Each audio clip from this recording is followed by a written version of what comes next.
Order, please.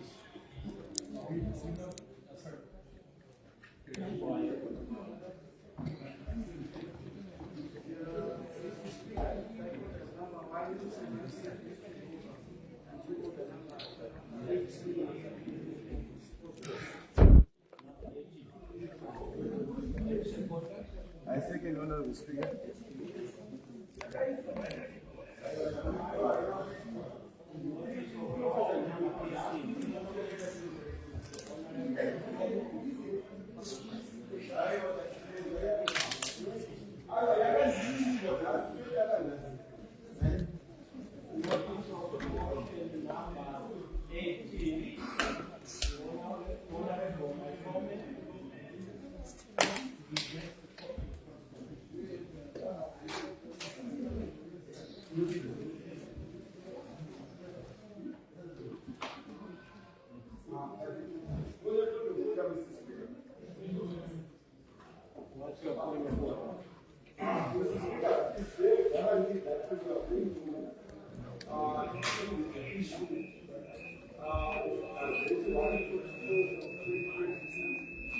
That was the other constitutional, like the constitutional motion in the debate of Parliament. Because we seem to be running against it.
Recognize him.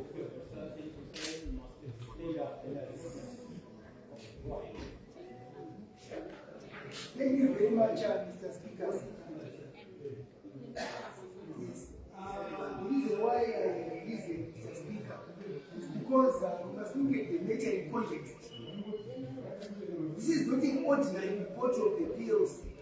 If you look at the constitutional court judgment, Mr. Speaker, the decision of the constitutional court was blamed for two grounds. Parliament, and not a committee of Parliament. If you look at the ruling, it's referred to Parliament as an institution. And as Parliament, we are required to look at two issues. The first one, Mr. Speaker, is whether there are constitutional issues as to whether that particular statutory instrument 144 of 22 is constitutional. And that was the first aspect which the Parliamentary Legal Committee was required to look into. And secondly, and that is Parliament, because the court referred the matter to Parliament. It is Parliament which is responsible for the situation. I see that you are just muted. That's not the speaker, because I want the chair to clarify these issues. Because if the Parliamentary Legal Committee said it came out of the report, that is not the end of the debate. In the particular context, the report was talking. The second issue, Mr. Speaker, we are looking at the role of Parliament. We are also required to look at the particular instrument is intra-virus of the Enabling Act. When the Enabling Act gives certain powers, the Electoral Act itself will give certain parameters for certain things to be done. And that is another aspect which we need to be ablaze. If the Parliamentary Legal Committee has issued a report in this particular instance, because this matter was referred by the Constitutional Court, that is what was properly tabled, notwithstanding that it's an analysis. And as a result, Mr. Speaker, we demand that the Parliamentary Legal Committee tables their report and give reasons and explain why they came to whatever decision they arrived at. As far as I understand, Mr. Speaker, even if it is an analysis report, the fact that this was communicated to the Speaker does not mean that the representatives of the people, who are the men and women seated on your right and on your left, have a responsibility. And that responsibility is to examine that. But this is a matter which has got very serious repercussions on the rights of the people of Zimbabwe in terms of Section 67, where every Zimbabwean citizen is a right to vote and a right to be voted for. It is this right to be voted for which is being infringed by the statutory instrument in place. Mr. Speaker, say also be aware that in this August House, I moved an amendment to the electoral amendment in terms of which a clause to the effect that nomination fees must neither be exorbitant or inhibitive and prevent citizens of Zimbabwe from participating in the elections. The Honourable Minister accepted that amendment. I know that it's not law, it's not going to be law because of the provisions of Section 157, subsection 5 of the Constitution. But notwithstanding that, it is now incumbent upon this August House to deliberate and pronounce upon the constitutionality of Section 144. Those would be my submissions. Self is the speaker to exercise.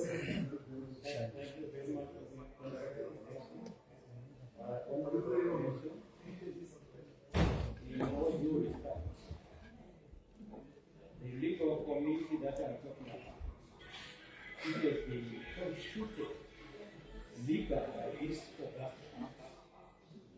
And their final report, which is 900 came into this house coming from the legal committee. I know they are ready that these people, they do their job that well. But as far as I'm concerned, all the proceedings that are supposed to be taken by the government have been duly followed. On a point of privilege.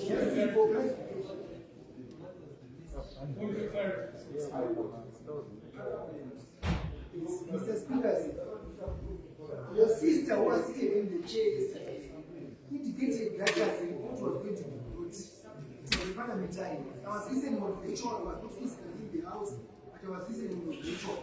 And your sister, the speaker, was on the chair at the time, indicated that this was going to be presented to the house. And I have already indicated to you, Mr. Speaker, that this is a matter which is different from all other reports which the Parliamentary Committee is able to issue.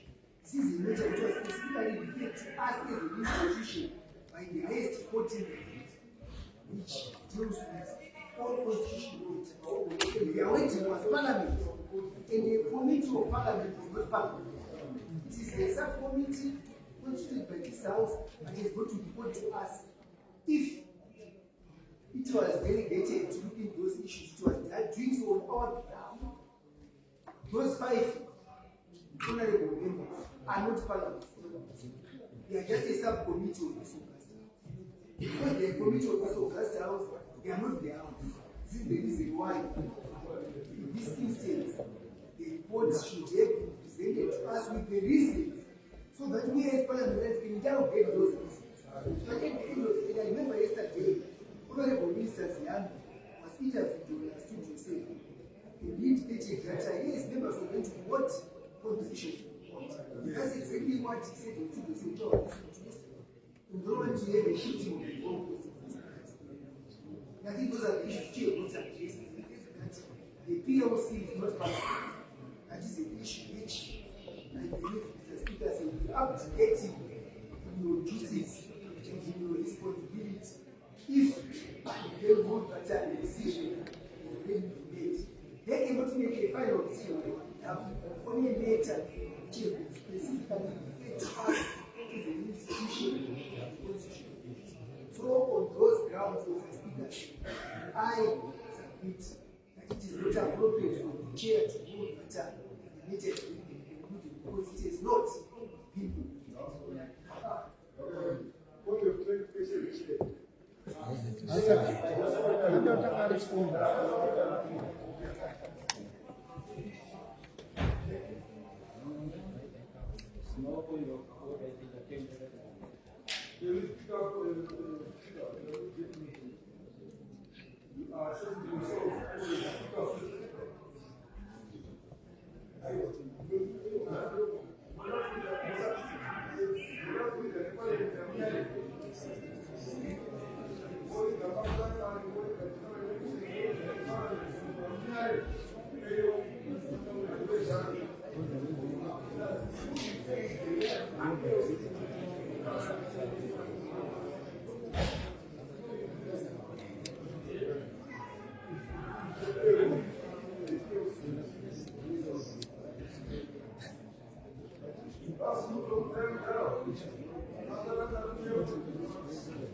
I just read Now our PLC met before the CDC and they brought their non-address report yesterday, which I as chair wanted to make yesterday. Now one after What was the name of this? No, it's not. I'm just correcting. I'm just correct this.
I know who you are.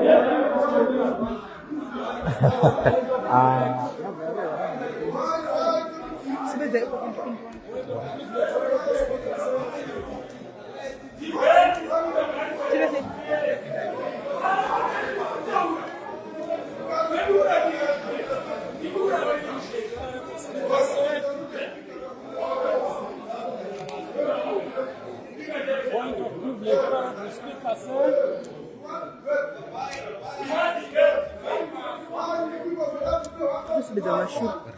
Andi. Masyur terus.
What is the point of school?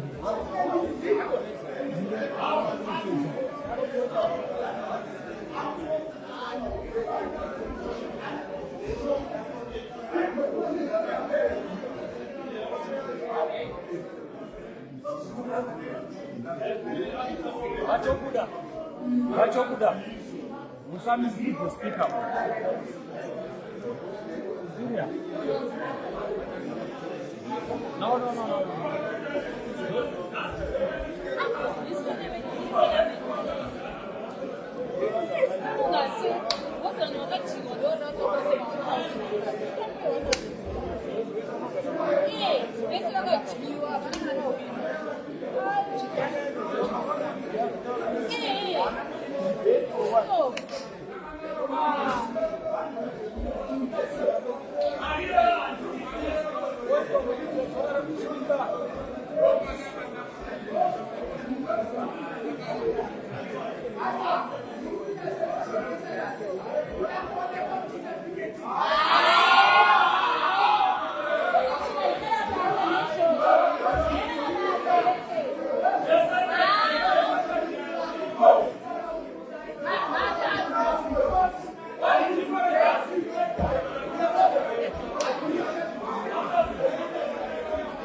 Yesterday is handsome.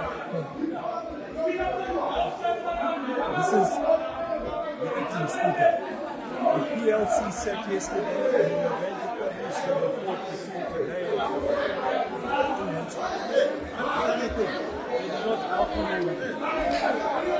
And I'm pulling up to water trash.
144/2020, which was published in the Gazette on the 19th of 2022.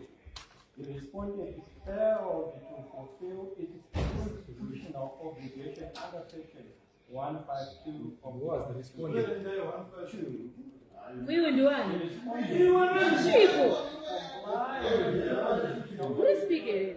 Under section 152 of the Constitution, by not letters of business on the 16th of June 2023. 3. There shall be no order as to office. Reason for the order before the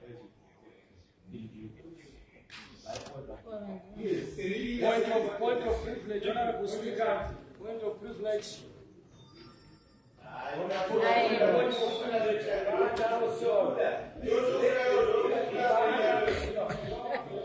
Point of privilege.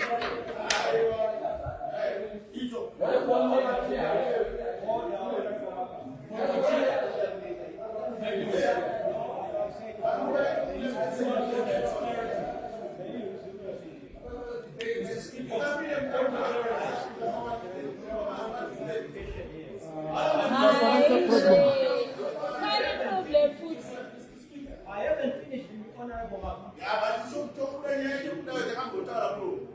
Because every time he's misleading you. He's supposed to be sitting here. You know why? We raised this thing previously. Why?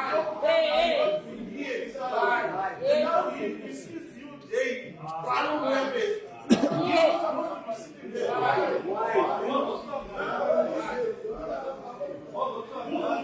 am I saying it's not?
Exactly.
Mr. Speaker,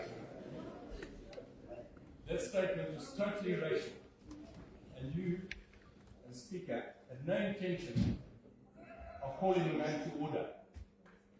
Now, in this inflammatory position that we are in now, it is quite clear to me that there is no reconciliation from the honourable member and the party he represents. Unfortunately, he's not the first to refer to me because of my colour. I was given my skin by my parents as they were, and yours. It's not that I selected it. One can almost say the God, or whoever your God is, gave it to you.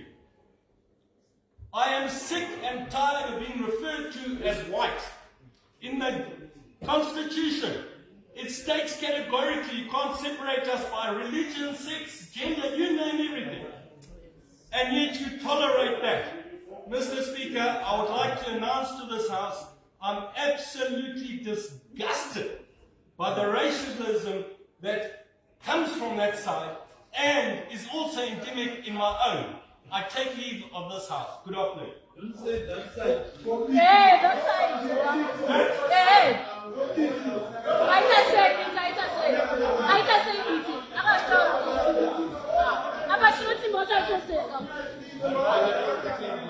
It's not right. It's not right. It's not right, accusation. It's not right. Hey. Nine. And I'm going to see a good pass to put a cat on your arm.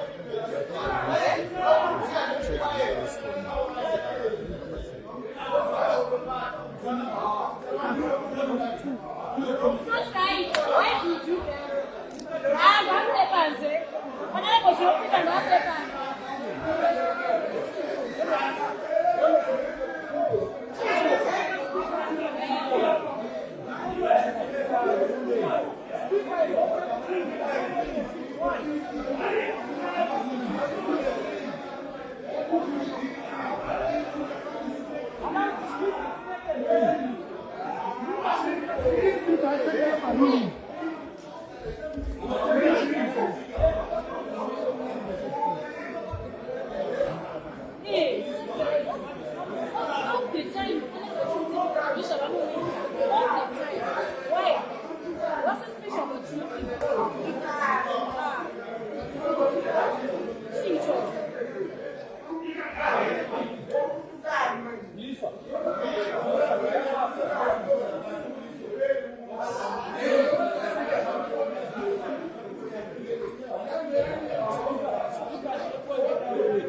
I gave the opportunity to Honorable Malcolm to raise these concerns.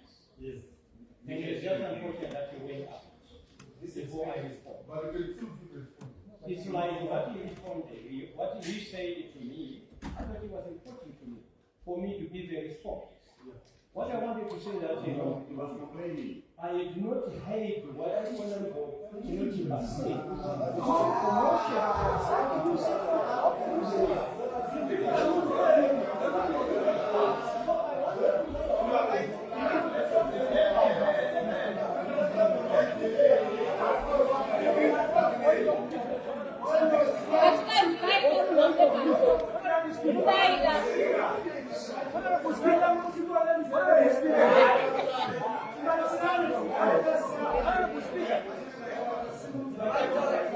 Honorable Speaker, I rose first.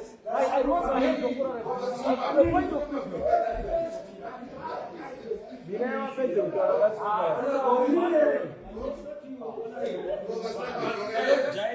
Honorable Speaker. But why are you always saying that? You're not the speaker. You're not the speaker.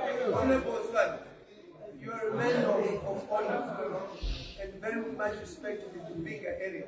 Zimbabwe is a war. Yes, I So agree. that Can we just exercise that in this house? Honorable Speaker, the truth of the matter is that there was an exchange of words, left and right. And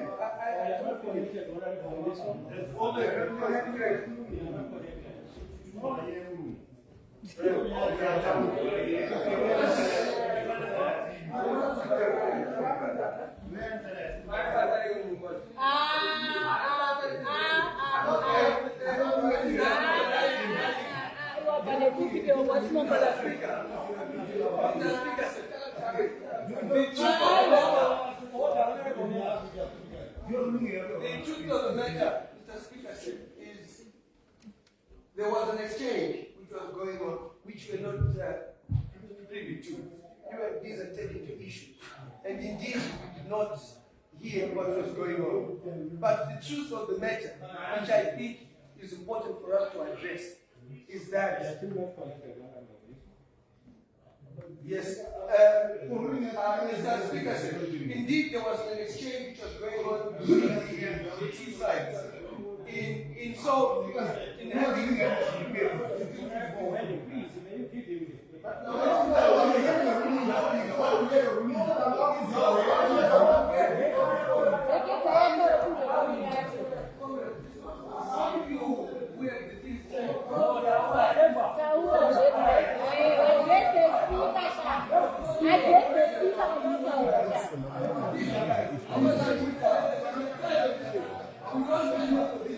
didn't get the exchange where the father said that I trained too hard and too much energy for me to I think it's important that we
The issue again, which is important, to cut the thing long story short, is that the issue which I think needs to be addressed is that indeed it was an exchange which we were not privy to. But Honorable Genotiba's remarks on Honorable Markham in terms of white and black was wrong, and he must withdraw it. I heard it. And I think that is the import of this issue. That he had no right to talk about white and black. He has no right to talk about white and black, and he must withdraw those because it does not sit well with the country, with what we stand for and all. So I think I actually heard it. I heard it, and that's why I'm standing up to say that there was only problem that he withdrew those remarks. But we did not hear them, and I think unfortunately because Markham left, we made the decision. So it's important therefore for only to withdraw those remarks. Thank you.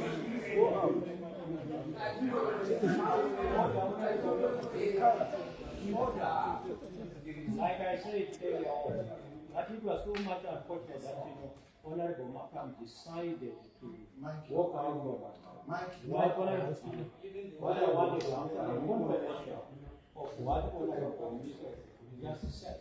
Because there was a lot of confusion where you're being said I was here, pointing out the main issue. What was actually transparent there wasn't brief. So if the Honorable is looking around someone that he can apologize. That's a joke. I should tell anybody. That's a joke.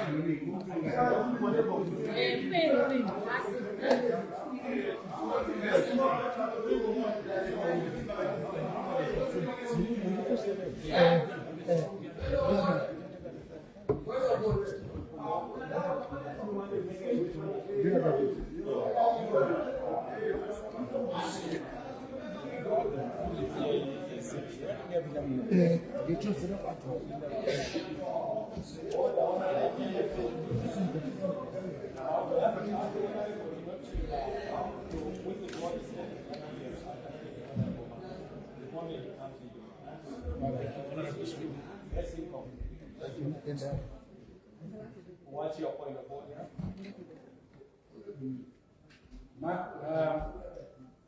Thank you, Honorable Speaker.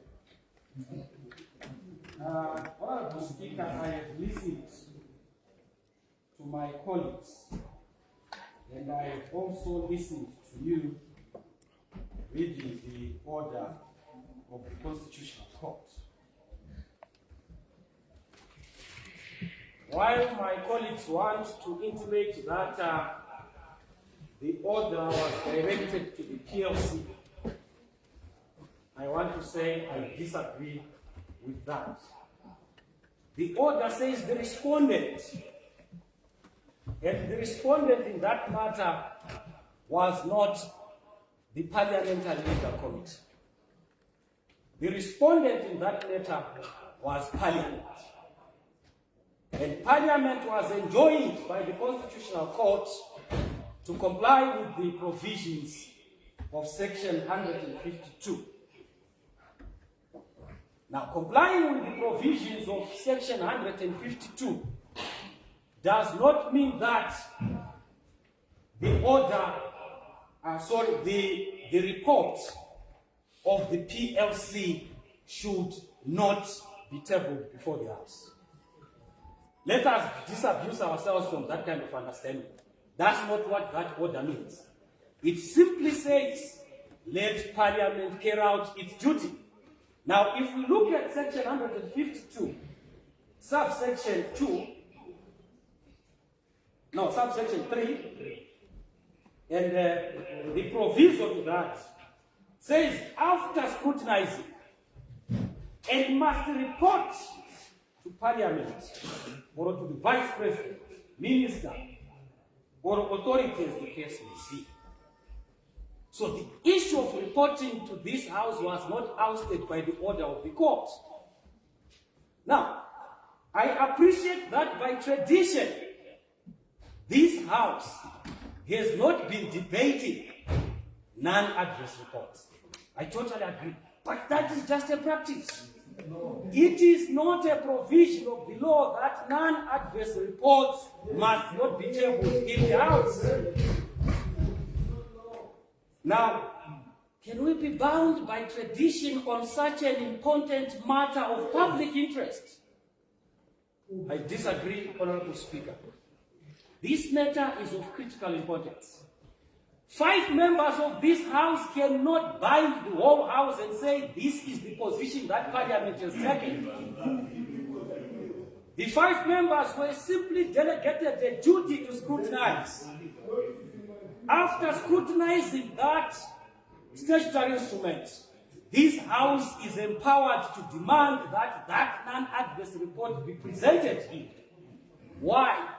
Because the public is watching. They want to know, why did this committee conclude that the fees that were gazetted are all right? And the only way that the public can get access to that, and remember this House is enjoined to be as transparent as possible in conducting its business. Now you have smuggled the report and hidden it somewhere. Nobody in this House, nobody outside, knows the reason, the justification behind the finding of that committee. And as a result, Honorable Speaker, it is in the public interest, and we demand, as we hereby do, as a House, that let the report be tabled. Yes. Once that report is tabled, if the House agrees with the finding of its committee, then it will pass the law. Why are we hiding it? What is it that we are hiding? Indeed, we have been misled by the clerk. There is no law that says a non-adverse report must not be debated here. It is just tradition and practice. The law allows the presentation. In fact, it says, and must report to Parliament or the Vice President, Minister, or authority as the case may be, whether it considers any provision in the bill, special instrument, or draft contravenes, or if enacted would contravene any provision of this Constitution. It does not say that if it finds that it complies with the Constitution, then it should not be debated. There is no such law.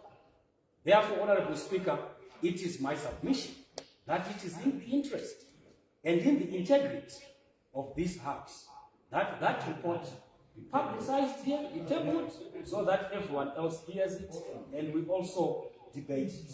That's all I have. A strong case. A strong case. A strong case.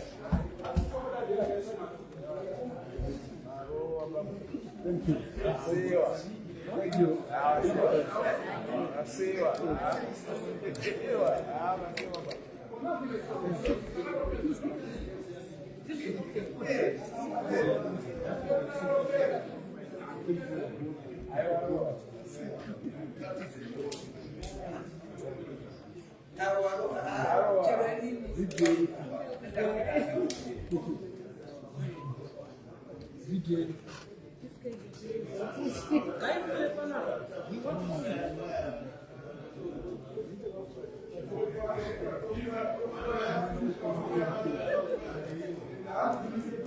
you.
Ruling.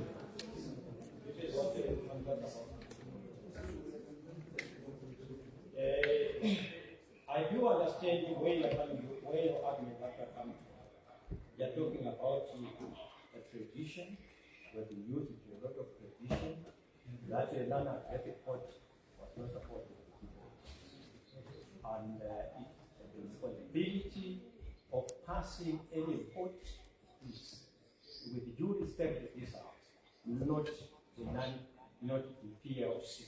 But I also want to inform Honorable Senator that the PLC is constituted by members of this house.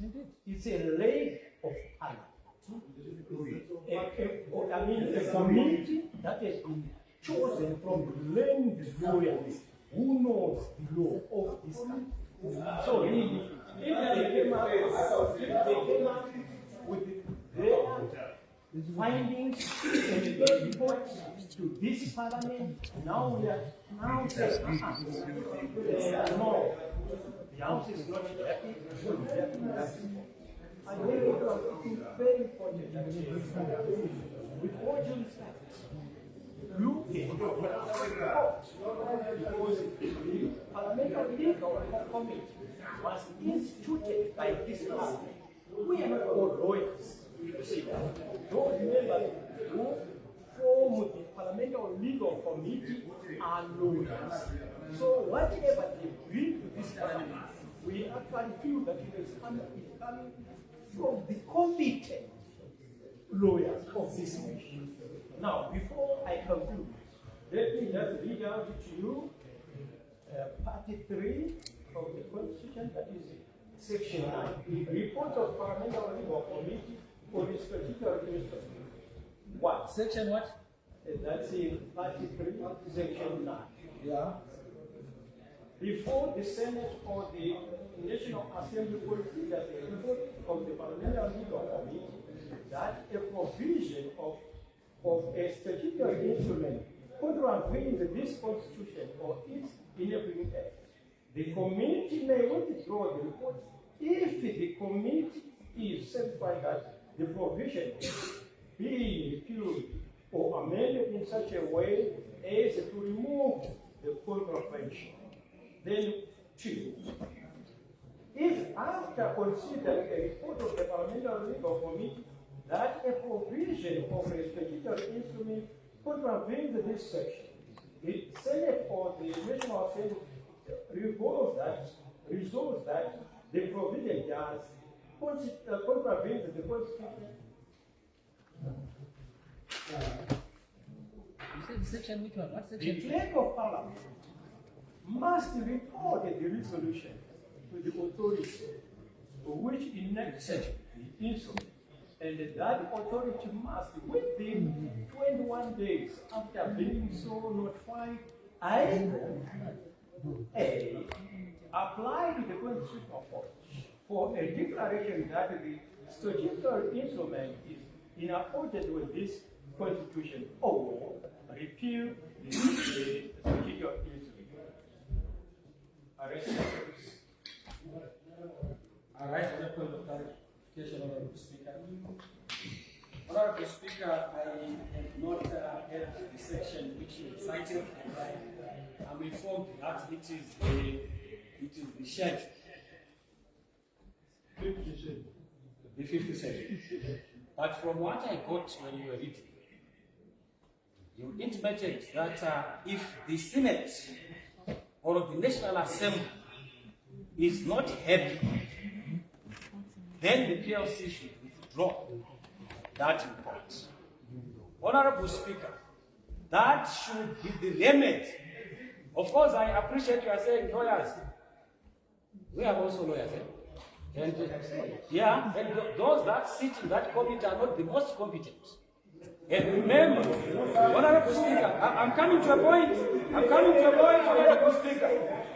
Honorable Speaker, the decision of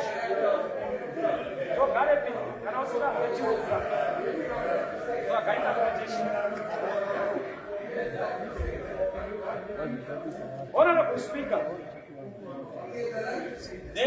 there were 5 members of that committee. The decision was not unanimous.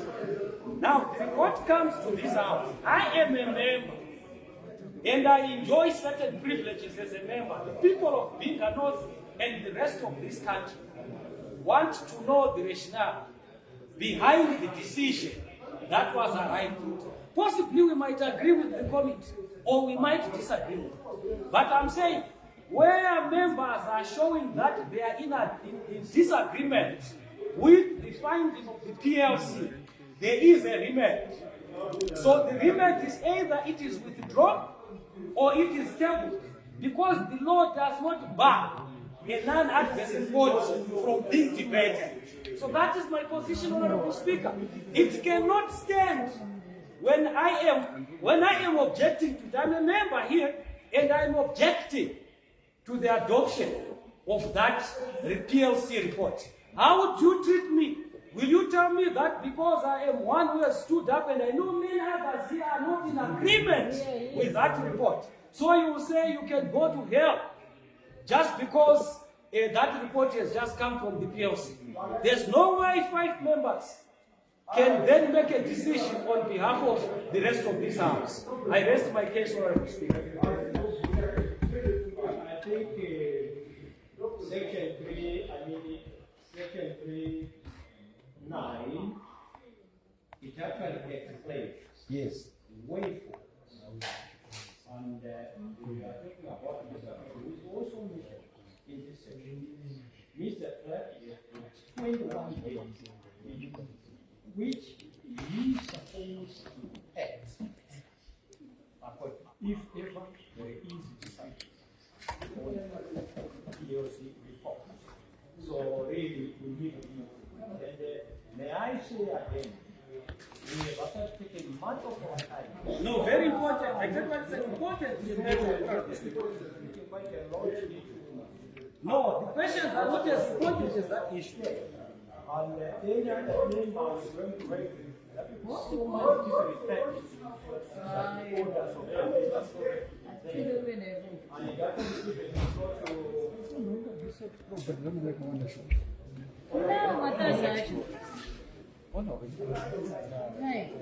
So what is the way forward, Honorable Speaker? It's actually clearly stated that Mr. Fair is 41 days where he's supposed to. 21 days. No, but 21 days is just a maximum. Honorable Speaker. 21 days is just Honorable Speaker.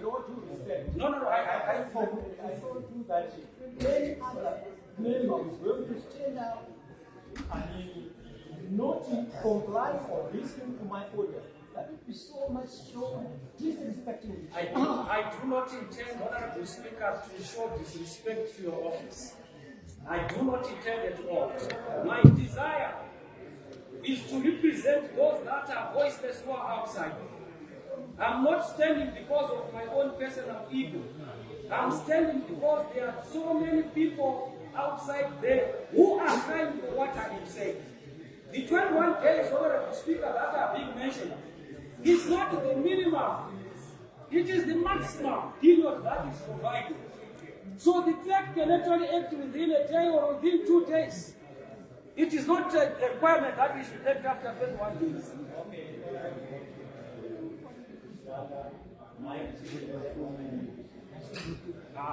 No. Honorable Speaker, I think there's no need for this House to continue sitting, honestly. There's no need, honestly, there's no need for this House to. If Honorable Speaker, get away, get away.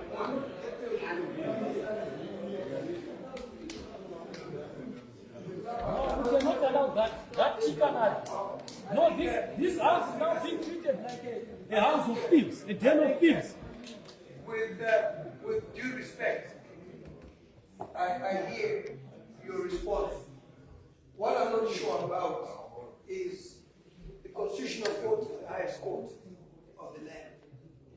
And they equally got Parliament to act. Maybe it's the aspect of procedure which I'm going to question. Was it not proper? I just want to make sure that the procedure was followed. If indeed the Constitutional Court ordered Parliament to act, was it not proper for it to be announced in this August House that the Constitutional Court has ordered Parliament to do this? And the result is now referred to the appropriate committee. And then the appropriate committee must report back. You see, I'm just asking because I think the aspect of procedure was we were not informed that the Constitutional Court order was done. People are trying to more or less question why was this not done transparently, for procedure. Because there's also the aspect of procedure which many times the issues which come before this and announcements are made and it's referred to a certain committee. That committee's task is to report back to us. It cannot report directly to the Speaker or clerk. It has to report to us, table the report of its findings, and then that report is adopted. So I just want to understand from a procedural point of view, was that not supposed to be done? If it was not supposed to be done, then what is it that will really give credibility to this? Because the Constitutional Court is the highest court.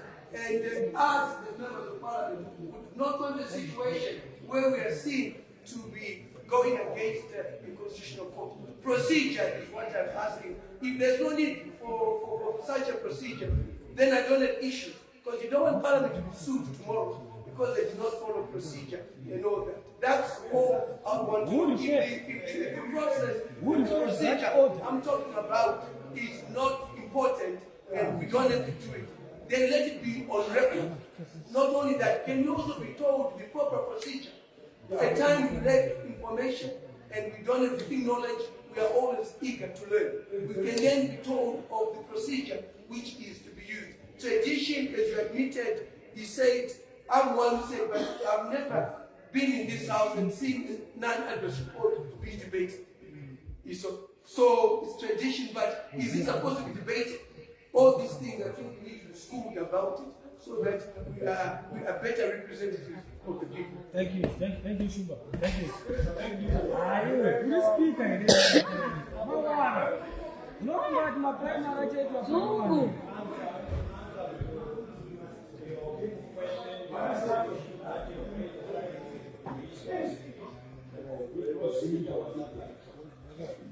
The way a parliamentary committee it produces it, which is supposed to come to this house, and it's read with the honorable members. That is the time when honorable members, when they had a report, were supposed to raise a non-adverse report or adverse report. You see, that is the time when we are supposed to raise your concern. Now, this issue is already passed. It was reported.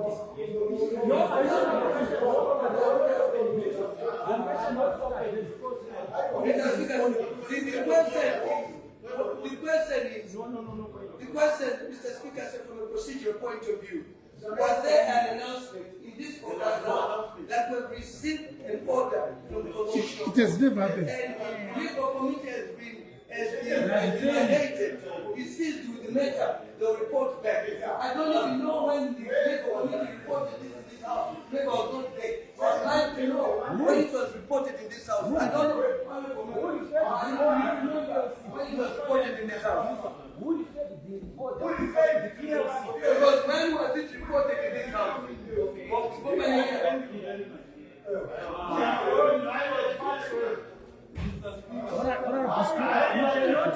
You cannot abrogate your duty.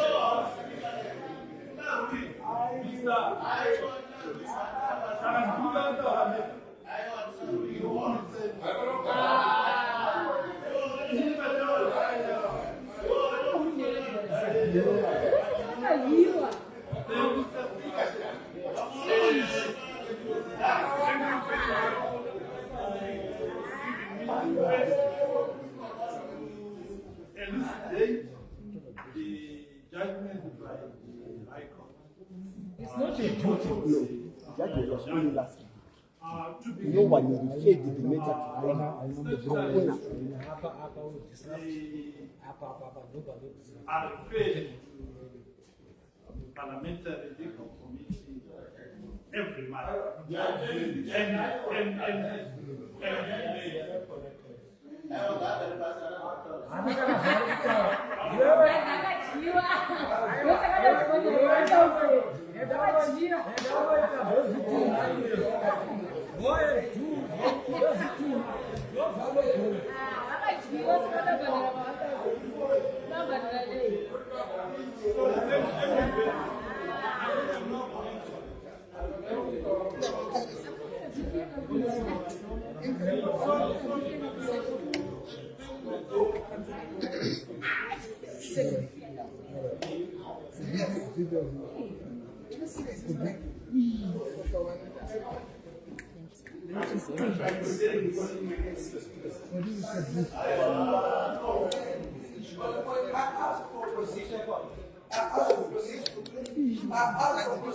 Procedure in the interest of everyone here, in the interest of the nation. What procedure followed? That's all I'm asking. Mr. Speaker, I can come here.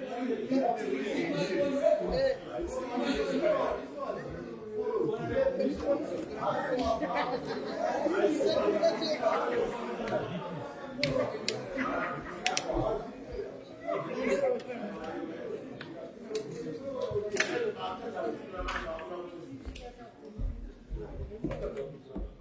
a major issue.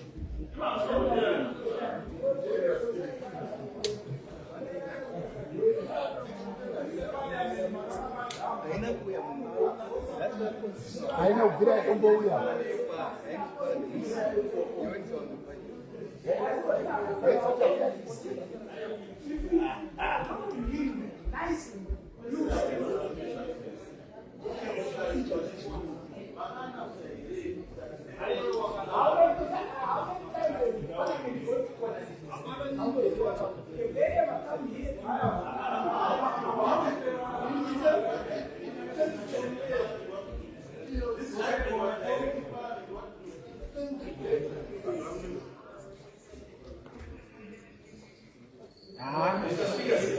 I am taking leave. Honorable Speaker, I cannot take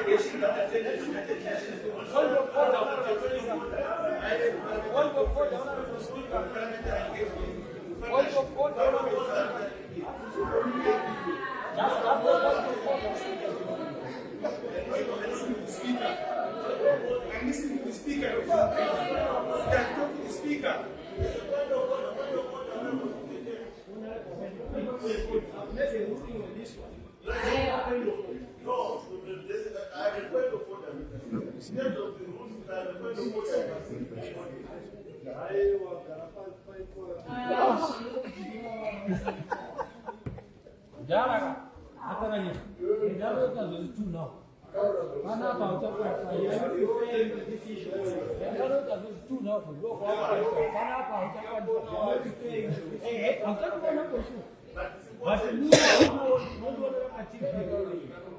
This is no, you didn't rule on the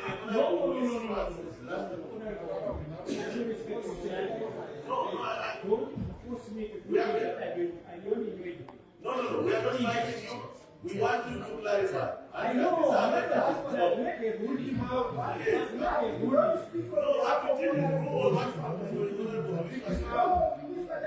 police for us. I don't know what was happening. Yeah, but honorable police for us a very simple thing. If a thing is referred from the court to parliament, did you announce in the parliament that they be directed like the constitutional court to reconsider this? You didn't announce. They must accept it. But there is no way that the court order can fly from the court straight to the police. You know, so we just want you to clarify on that simple matter. That if an order, if the parliament has been directed by the court, does it go straight to the committee, or the speaker announces that you have been ordered by the court to consider this matter?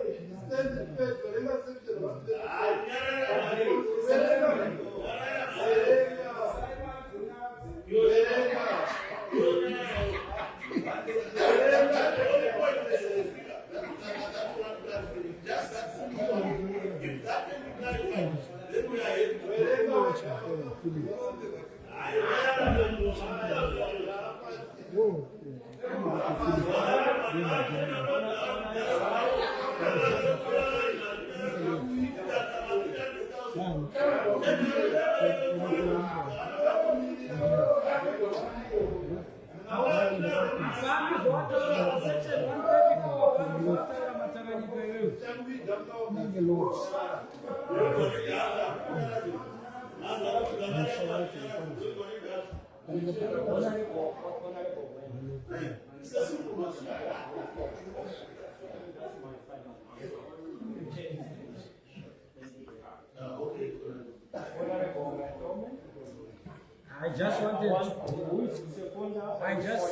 I just wanted to announce my leave of the house. I am associated with the lack of integrity.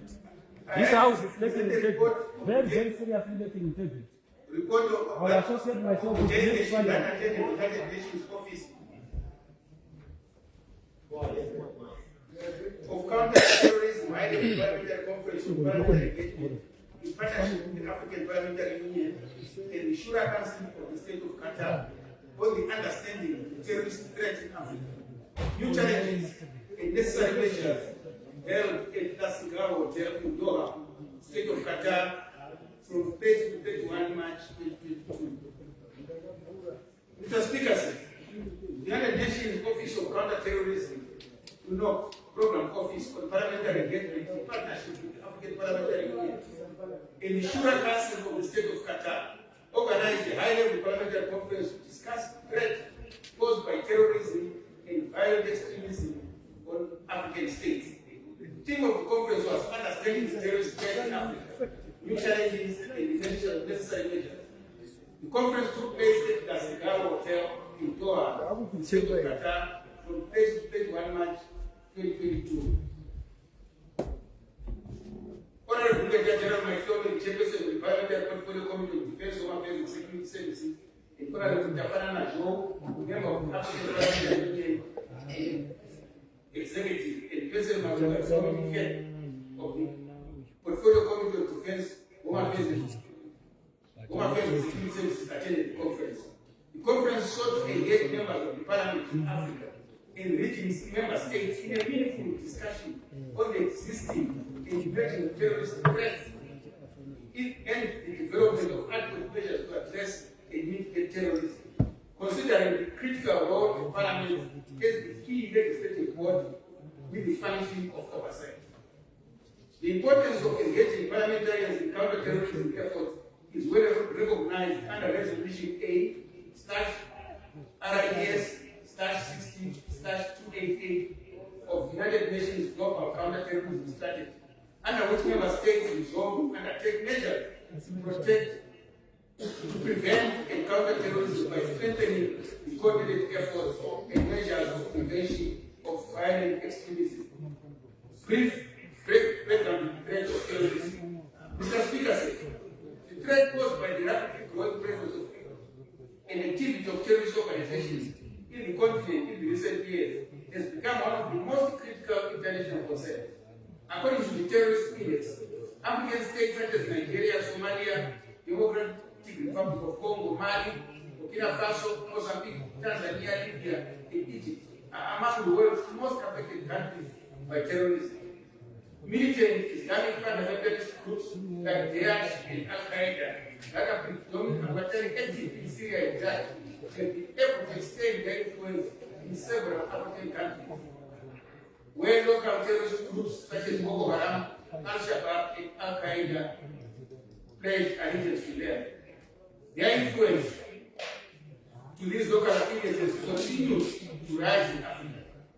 In West Africa, for example, in Sahel region, these groups have successfully exploited local grievances and weak government structures to command growing numbers and followers and resources, notwithstanding internal divisions and rivalry.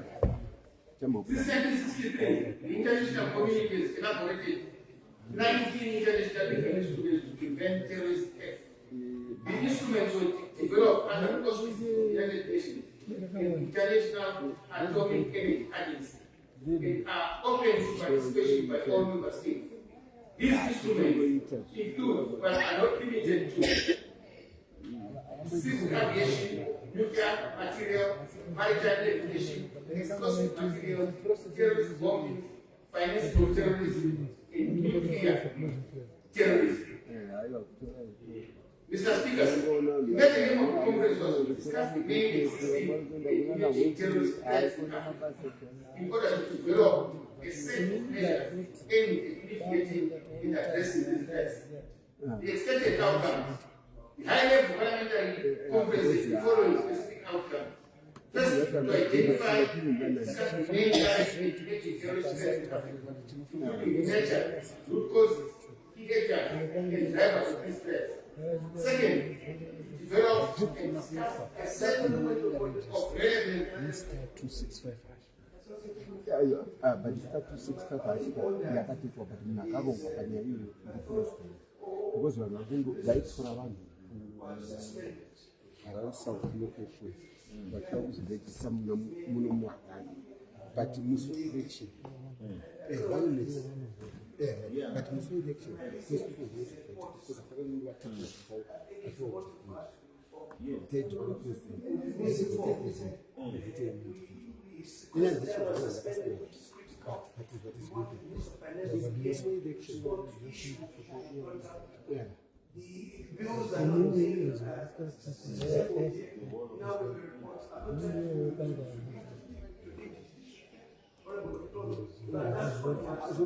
president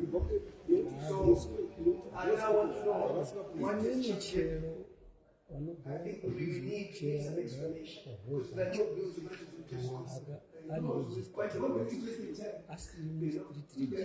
They were ministers now they've gone and this is what we're not being exposed. Is this what we're supposed to be? Thank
They advised that Honorable Togare moved. There was no objection that we continue the business of the day. The minister secretary here, indeed, by that time, the business which was agent is the one which was there at the time. If there were ministers in here, we could have continued with that. But there are no ministers. So what we are doing now is we are doing business which is what Honorable Togare requested, and no one objected.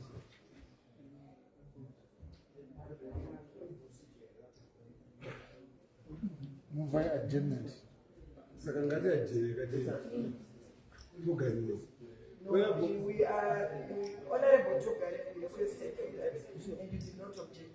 So we are going to proceed with that, because that is exactly what Honorable Togare asked for. If you had any reservation, you could have objected. So we are proceeding. No, we are saying it's okay. You can still move for that adjournment in the house anyway. You can still do that. When you requested for us to go to order 18, which no objection was moved.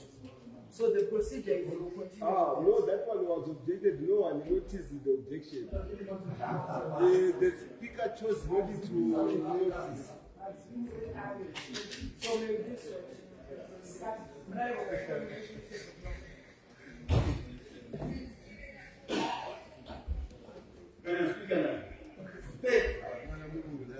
discuss the role of Parliament and Africa, intervention, mitigation, and addressing existing and emerging threats. Identifying the of Parliament and Africa for technical assistance and capacity building in specific areas of counter-terrorism and prevention of violent extremism, including development or revision of the national counter-terrorism and prevention strategy and action plan, and discuss the need and possibility of establishing counter-terrorism and prevention of violent extremism network of African violence and parliaments. Keynote speeches. His Excellency Mr. Hassan bin Abdullah Al-Ghani, Speaker of the Shura Council of the State of Qatar. The welcome remarks reaffirmed the strong support of the State of Qatar to all national and international efforts combating and eliminating terrorism and preventing the spread of violent extremism, especially the benefit benevolent efforts of the United Nations. The State of Qatar has committed great material and moral support to the UNOC, which is embodied by many memorandum of understanding and agreements concluded between the two parties.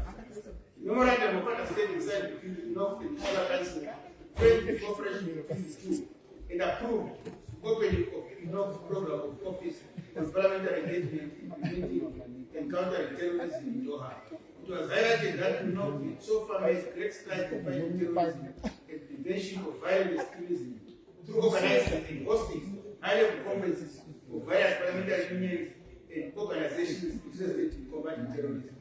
The office will also provide technical support, build the capacity of Parliament, and assist in developing policies and legislation to prevent and address terrorism, as well as working engaged to increase the participation of women parliamentarians and youth in effort to prevent, combat, and eliminate terrorism and its causes. That near Morocco, Under Secretary General of the United Nations Office of Counter-Terrorism, it is open remarks Under Secretary General highlighted in the forum that the threat posed by the growing presence and activity of terrorist organizations in parts of Africa in recent years has become one of the most pressing international concerns. That the threats from Daesh and Al-Qaeda and their affiliates has increased in terms of frequency and lethality in attacks, especially in the Sahel, Lake Chad Basin, Mozambique, Somalia, and other parts of Africa. That the conference was also key and part of a broader initiative to give new momentum to interparliamentary cooperation among national parliaments in Africa and relevant parliamentary assemblies to collectively address the evolving threat of terrorism and violent extremism. The conference demonstrated the importance of African-led and African-owned counter-terrorism efforts that were strengthened by the solidarity among African parliaments and the collective responsibility they hold towards their respective peoples. UNOC had enhanced the delivery of more impactful, cost-efficient, and sustainable capacity building support through new global programs of national interagency coordination mechanism of itself. That Parliament played an essential role in supporting government to fulfill international terrorism obligations. We also emphasize the need to address pledged breathing, especially with regard to the sorry, let me speak up.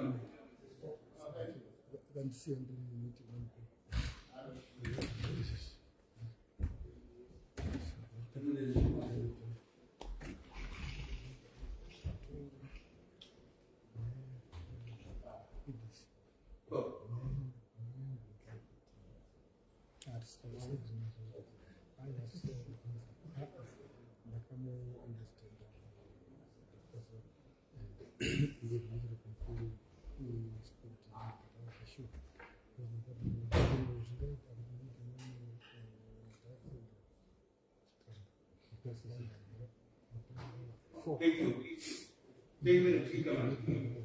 It was emphasized that more needs to be done to address threats taking region, especially with regard to intensity and cooperation. His Excellency Mr. Mohammed Al-Huma, President and Chief Executive, African Parliamentary Union. The narrative alluded to the fact that the start of terrorism was at an unprecedented scale, coupled with the resurgence of constitutional changes of government and calls for new approach in addressing security of the country, especially in light of new destabilizing factors in Africa. He also reiterated that the US and Al-Qaeda were a major destabilizing force in Africa. Then he said, the main current and emerging terrorist threats to the African continent, interventions by national parliamentary president. It was highlighted that certain regions in Africa have become serious indicators of transnationally organized crime, which quite often was associated with terrorism. Terrorism was no longer faith-based as it was perceived in the past. In modern day era, it was seen to be influenced by the thorough factors which included the lack of international political stability, conflicts over natural resources, climate change, ravaging effects of the COVID-19 virus, smuggling, and human trafficking, among others. The use of online media for propaganda, recruitment, radicalization, and unemployment youth, religious intolerance, and continued exclusion and alienation of marginalized groups of society from the mainstream political and economic agenda created conflicts and divisions which led to violent extremism. It was stressed that the major aim of the terrorists was to dismantle the African fabric of government in order to cause total destabilization through spoliation of natural resources. In addition, it became apparent that some unscrupulous non-state actors and non-governmental organizations were responsible for financing and care and influence the recruitment of child soldiers in war-torn and highly conflicted areas. Madam Speaker, despite being a mammoth task, ending terrorism was achieved through collaborative efforts at local, regional, and international level. Emphasis was made on the need for political freedom, respect for human rights, equitable distribution of resources, transparency, accountability, and a commitment toward the adoption, ratification, and domestication of international and regional legal instruments to counter terrorism and the prevention of violent extremism. Maintaining peace, justice, harmony among communities in a multi-ethnic society such as Mauritius was quite complex, yet possible through addressing the challenges on structural and holistic approach. Parliamentarians will proactive in coming up with the robust and implemented levels and policies to counter terrorism. Common issues that were raised during the plenary session. Madam Speaker, root causes of terrorism and ways of mitigating terrorist threats and violent extremism to discuss.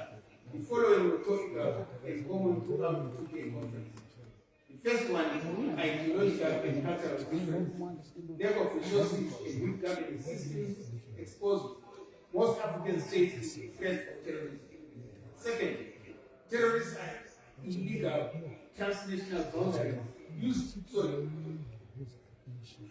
terrorists use illegal transnational boundaries to finance illicit activities. Third, poverty and high unemployment rates among youth are exploited by terrorists in recruiting youth into their illicit and heinous operations. Fourth, illicit extraction of and trade in precious minerals is common in countries where acts of terrorism and violent extremism are high. Fifth, lack of transparency in distribution of national resources cause serious divisions among citizens, which usually culminate in aggrieved parties resorting to violence in order to settle their scores. In worst-case scenario, terrorists could take advantage of this deep-rooted animosity to finance civil wars and violent war uprising against the state. Sixth, corruption by both state and non-state actors will continue to form strife and conflict in the country if not properly addressed. And terrorists take advantage of such situations. And then the weak criminal justice system was also cited because they enable terror groups to operate in the country without fear or respect of the law. 10. Bandits penetrate state institutions with state security using very sophisticated mechanisms that are difficult to detect and usually do so to stabilize national elections. 11. The terrorists also have invaded the cyberspace to spread their influence. 12. Some non-state actors, especially civil society organizations, divert from their sanctions mandates to finance terrorism. They do so by taking advantage of the weak government system and prevalence of poverty among African states. Then the next one, Madam Speaker, regime change agenda has been used to stabilize African governments. The media is oftentimes used to propel divisions among citizens, and terrorists exploit such civil conflicts to penetrate society and communities by financing those that fall prey to them. Madam Speaker, we then discussed measures aimed at mitigating terrorist threat and violent extremism suggested by participants in parliamentarians. The first one was transparent and equitable distribution of resources. It was noted that corruption was an issue that had definitely become poor. Economic gap between the rich and the poor is significant, thereby causing strife between and among several African communities. Second, the adoption of programs that promote tolerance and respect for human dignity, as well as adopting traditional leaders in state institutions. Third, political and economic cooperation at regional level. Then sharing of information across transnational borders. The media. Positive reporting, void of hate speech is very crucial in the prevention against violent extremism. Fifth, citizen engagement is empowerment. Fighting terrorism and violent extremism should involve all state institutions, private entities, and every citizen of the country. Sports and sports legends. It was noted that sports can be very instrumental in mitigating and reconciling and uniting communities in conflict. Well-organized sporting events can effectively utilize in settling scores between and among conflicting and warring countries. Also, sport legends can be very influential in settling differences and educating communities and society. Parliament will encourage be more proactive by adopting robust legislation and strengthening oversight, implementation. Then the relevant security and law enforcement practices of member states engage in dialogue on the development of effective solutions and robust measures, including the harmonization of national legislation and regulations on the prevention of violent extremism and counter-terrorism. The international technical assistance programs that are available to African governments. First, there is the Rabat Program Office. The United Nations Office of Counterterrorism, Office for Counterterrorism Training in Africa is based in Rabat, Morocco. Kingdom of Morocco. It was officially inaugurated on June 23, 2021. The program office was tasked with developing and implementing key counter-terrorism training programs and initiatives to support requesting member states in their security sector and law enforcement agencies, with particular focus on the Sahel and West Africa. Second, border security and management.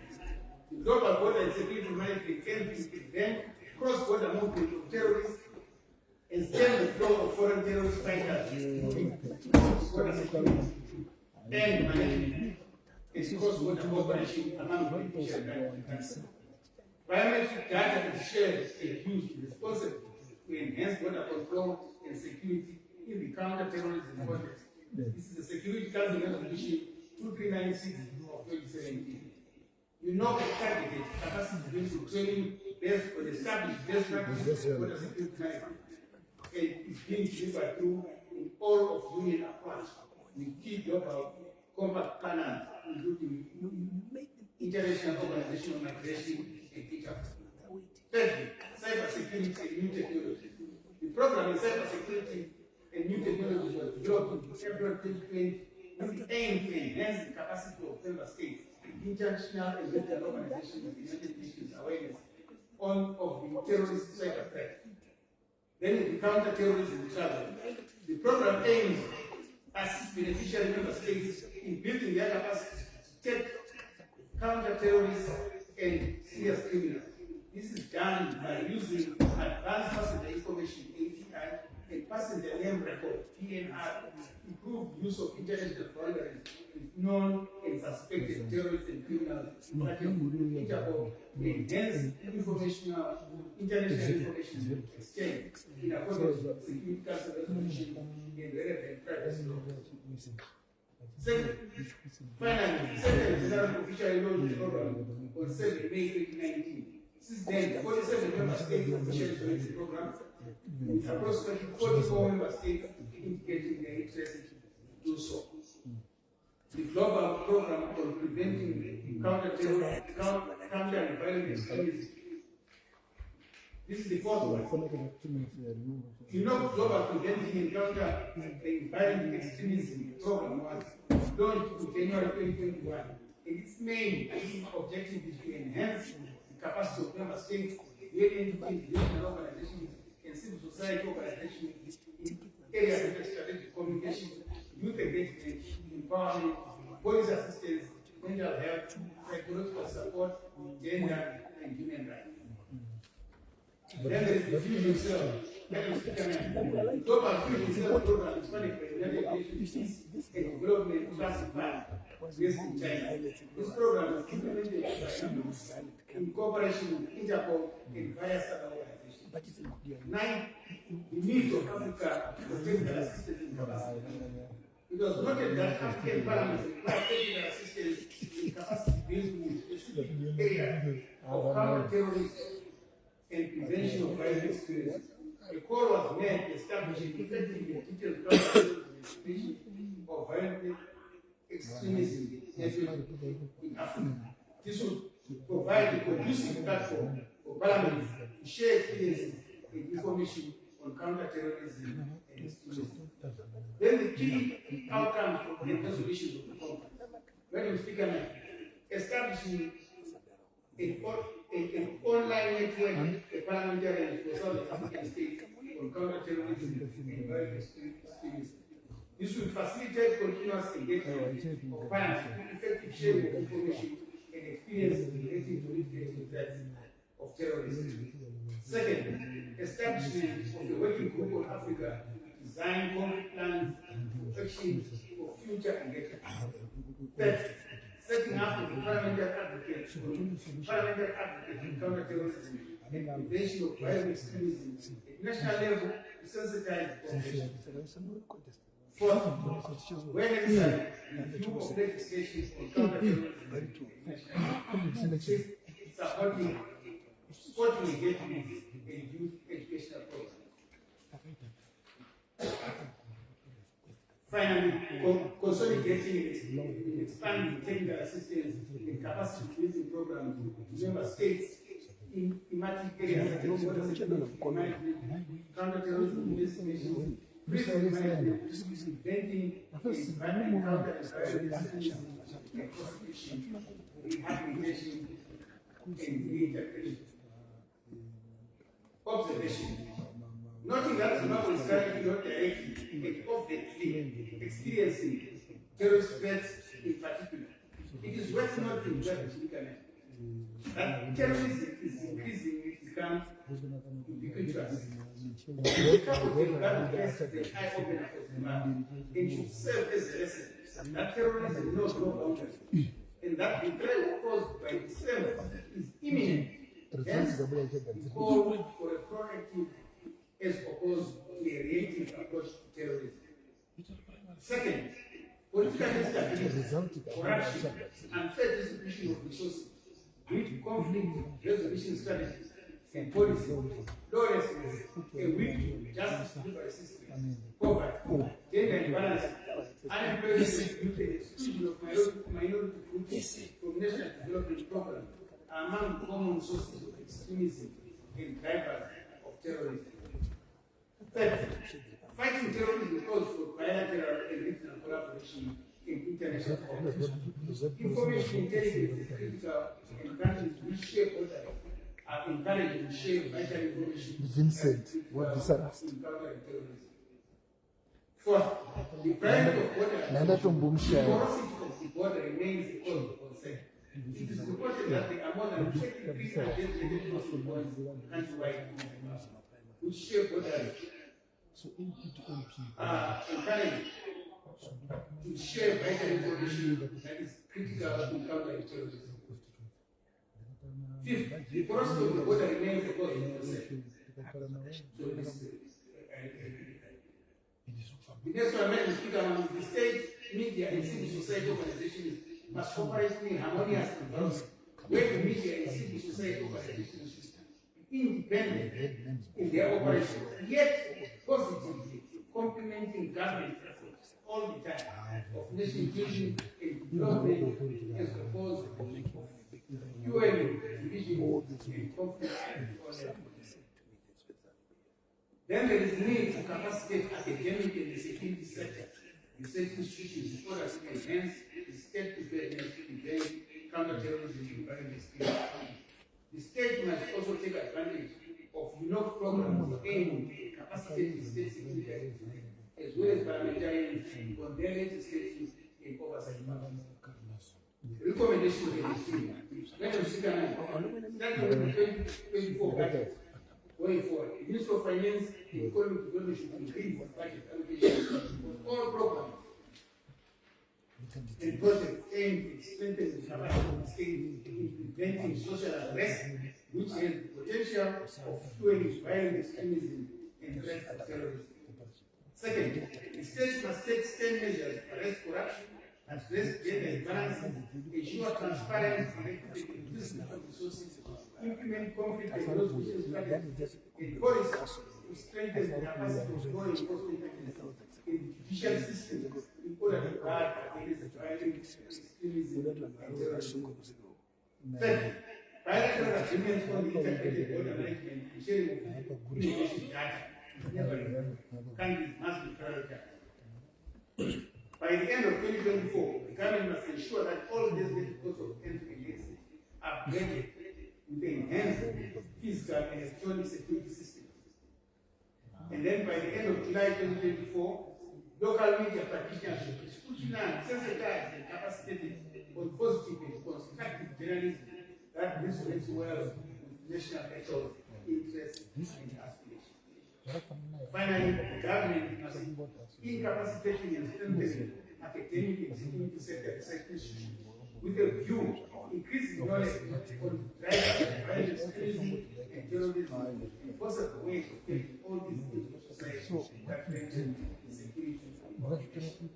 In conclusion, Madam Speaker, the pervasive nature of violent extremism and the threat of terrorism are evident. No single country is absolutely safe from the start of terrorism.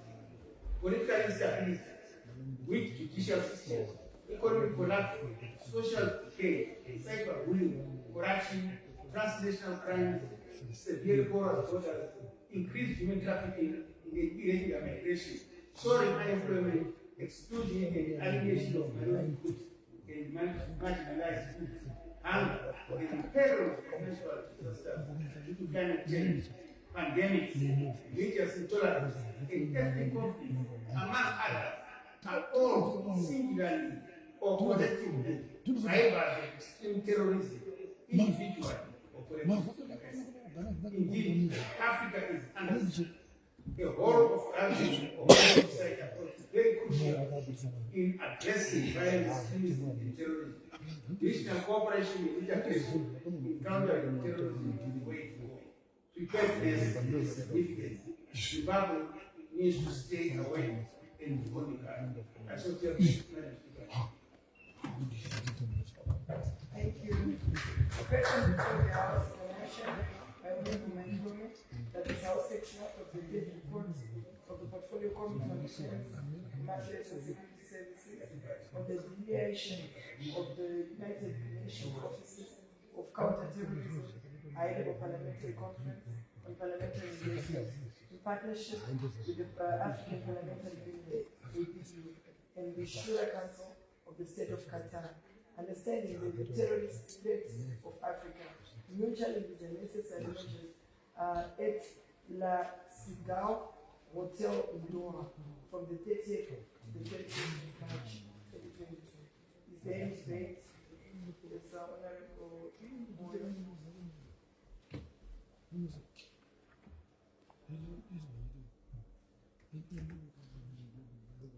Madam Speaker, ma'am, I wish to add my voice to the motion, to the report that has been moved by the Honorable Tome, mainly concerning the causes, manifestations, and impact of terrorism. In my presentation and articulation, I'll mainly focus on the underlying causes of terrorism. Madam Speaker, ma'am, there are different types of terrorists, which I can mention is Al-Shabaab as an example, Boko Haram, different types of Al-Qaeda, ISIS, and several terrorist groups. What causes terrorism, Madam Speaker? Terrorism is caused by a multiplicity of factors. Some of them are as follows: organization of countries, especially African countries, Asian countries. It's a global challenge. Another cause of terrorism, the issue of ethnicities, is having contributed to the absence of terrorism, poverty, tribalism, and several other causes, which include inequitable distribution of resources. There are two types of terrorism: extreme terrorism or extremism in terms of terrorism, and moderate forms of terrorism. And the impact is prodigious, Madam Speaker, ma'am. The impact is quite huge. Some of the effects of terrorism include kidnappings, bloodshed, destabilization, poverty, suicidal bombings, assassinations, to mention just a few. But what is important is the issue of engaging in counter-terrorism. And we want to encourage the African Union to have a peacekeeping force that deals with counter-terrorist attacks. And we have seen that terrorism is funded sometimes by non-governmental organizations, sometimes by legitimate governments with the intention of causing regime change. And those efforts must be avoided. And African government must be on the alert to deal decisively with the terrorist attempts.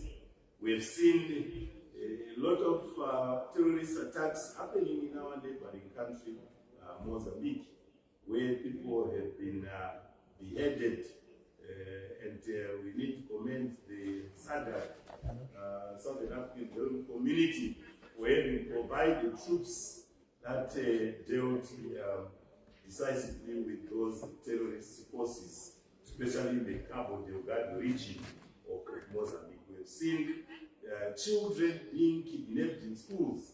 A case in point, the activities of Boko Haram in Nigeria, Madam, where girls were kidnapped for more than 2 years. So by the time some of them were released, they were already mothers, and that violated their fundamental rights and to education. And some families had to lose their daughters because of the impact of terrorism. One key recommendation I'm going to proffer, Madam Speaker, is the issue of having a counter-terrorist force that all the regional groupings like M.A.C, SADC, East African Community, ECOWAS should have troops on standby to deal and ensure that terrorism which is a threat must be brought to an end. So, and also as policymakers, we need to come up with pieces of legislation which discourage terrorism. The punishment for terrorist attacks must be will be prolonged incarceration. Those leaders of terrorist groups, when they are arrested, must face the music. For example, having life imprisonment. With those few remarks, I need to thank you for giving me this opportunity. I will also say to vociferously, like Honorable Duna, but I need to thank you so much for this opportunity, and also to thank the mover of this motion, General Mike Loman. I think. Thank you. Thank you. Debate.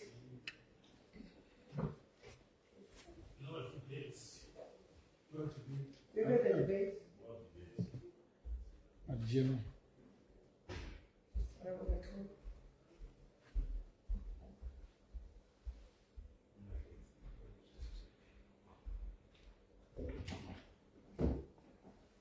Thank you, Mr. Speaker. I move that the debate not be allowed. Seconds.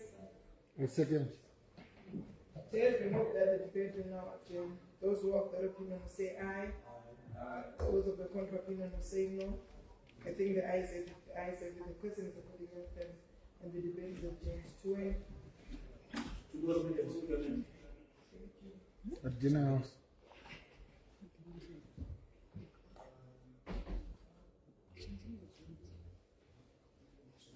Government Chief.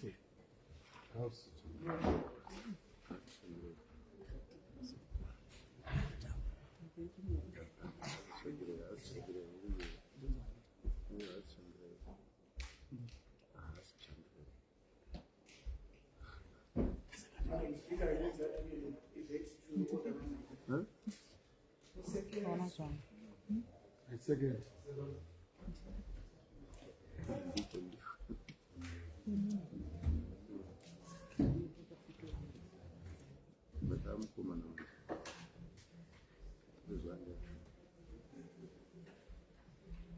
Notice of motion number 11, Honorable Simon.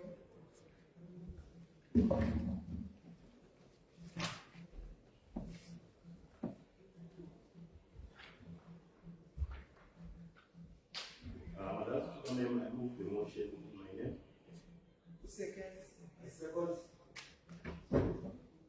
can proceed and introduce your motion.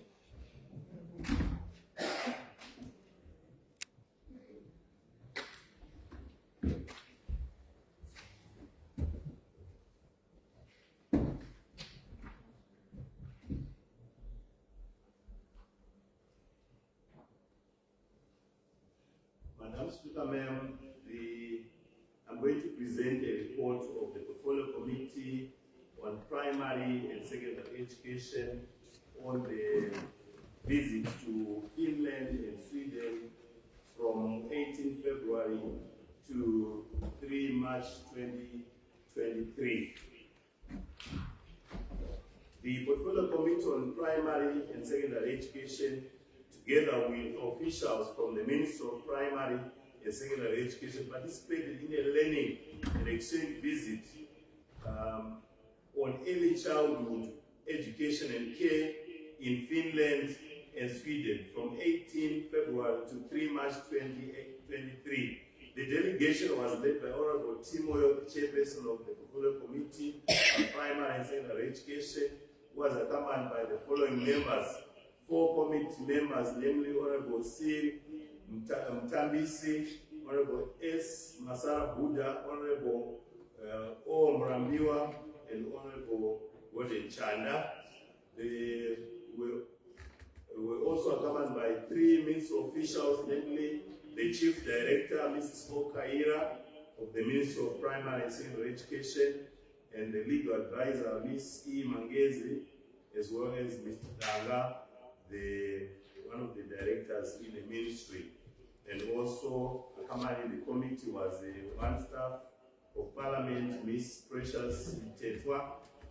The learning and exchange visit was facilitated by the Ambassador of Sweden, Her Excellency Honorable Priscilla Misaela Mbushonga, who extended an invitation on behalf of Sawira Africa International. Initially, the invitation was extended to Parliament, the Ministry of Primary and Secondary Education, Coalition of Zimbabwe, ECOS. However, Madam Speaker, ma'am, due to financial constraints, ECOS was not able to participate in the learning and exchange visit. Objectives of the exchange visit.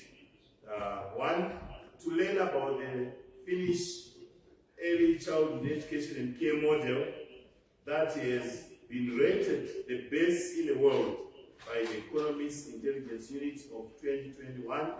2, to understand the education financing model in Finland.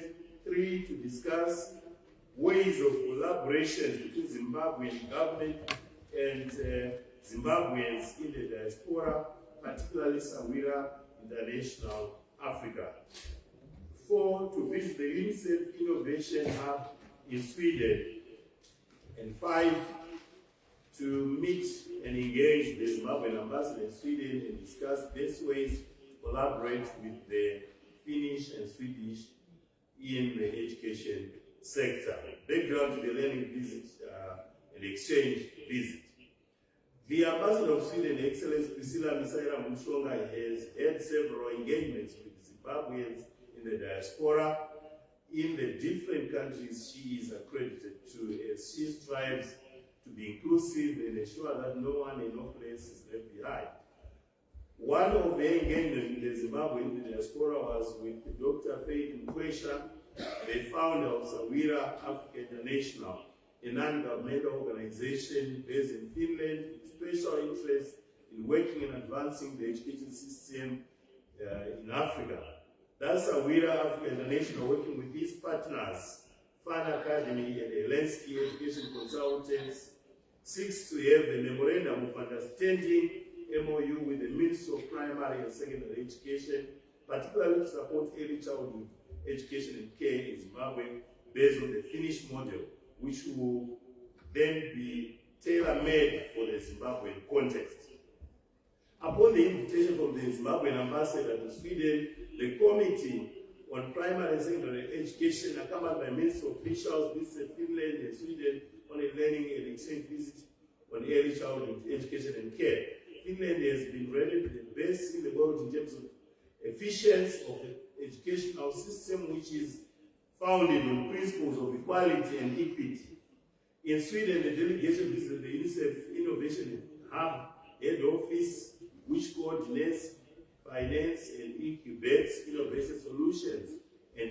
technological and technologies being developed across countries. Summary of the visit to Finland and Sweden, Madam Speaker. The delegation had meetings and workshops with the following organizations and individuals in Finland from 20 to 24 February. I will just skip that for purposes of time, Madam Speaker, and move on to committee findings. Overview of the Finnish education model. The education system in Finland has evolved over time to ensure equal access to all education, while at the same time ensure that the education curriculum meets the technological advancement and demands of the times. It was in 1921 when Finland embarked on transforming the education sector by enacting laws that made school attendance compulsory for all children. This also led to education from pre-primary to higher education free of charge for the Finns and citizens from EU ETA countries.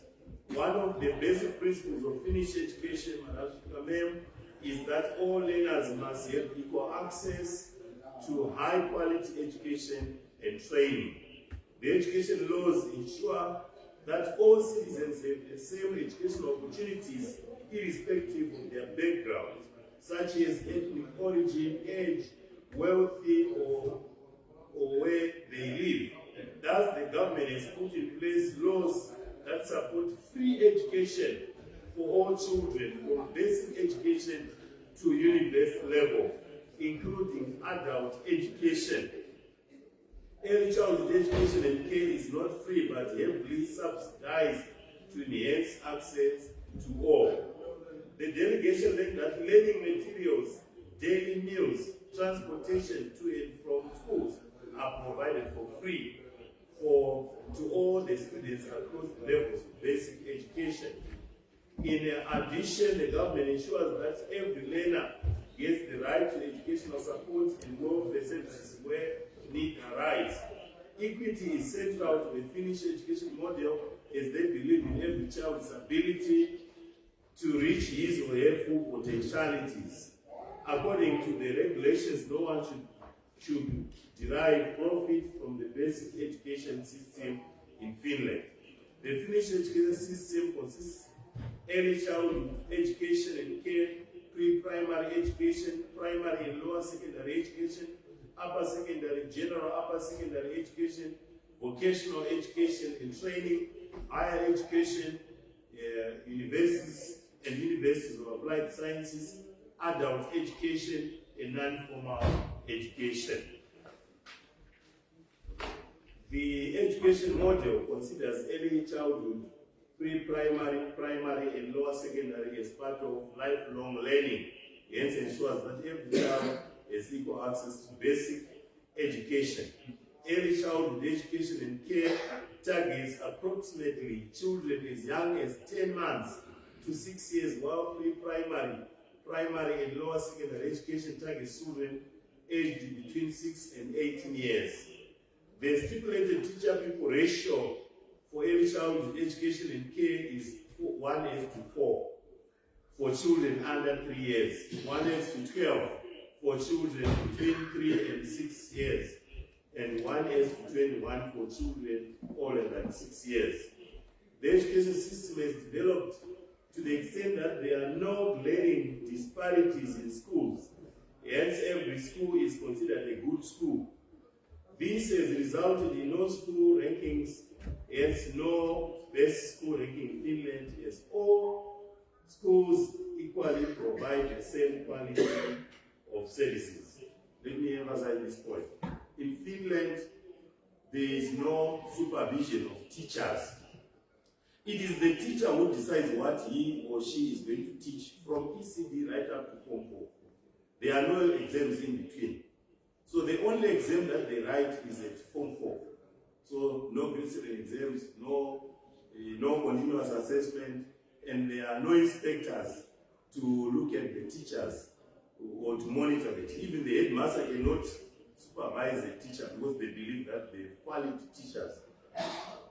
Early childhood education and care in Finland, EC, that's early childhood education and care, I'll use this abbreviation for purpose of time, comprise education, care, and upbringing which supports students' balanced growth, development, and learning. Every child has a right to attend early childhood education after the end of the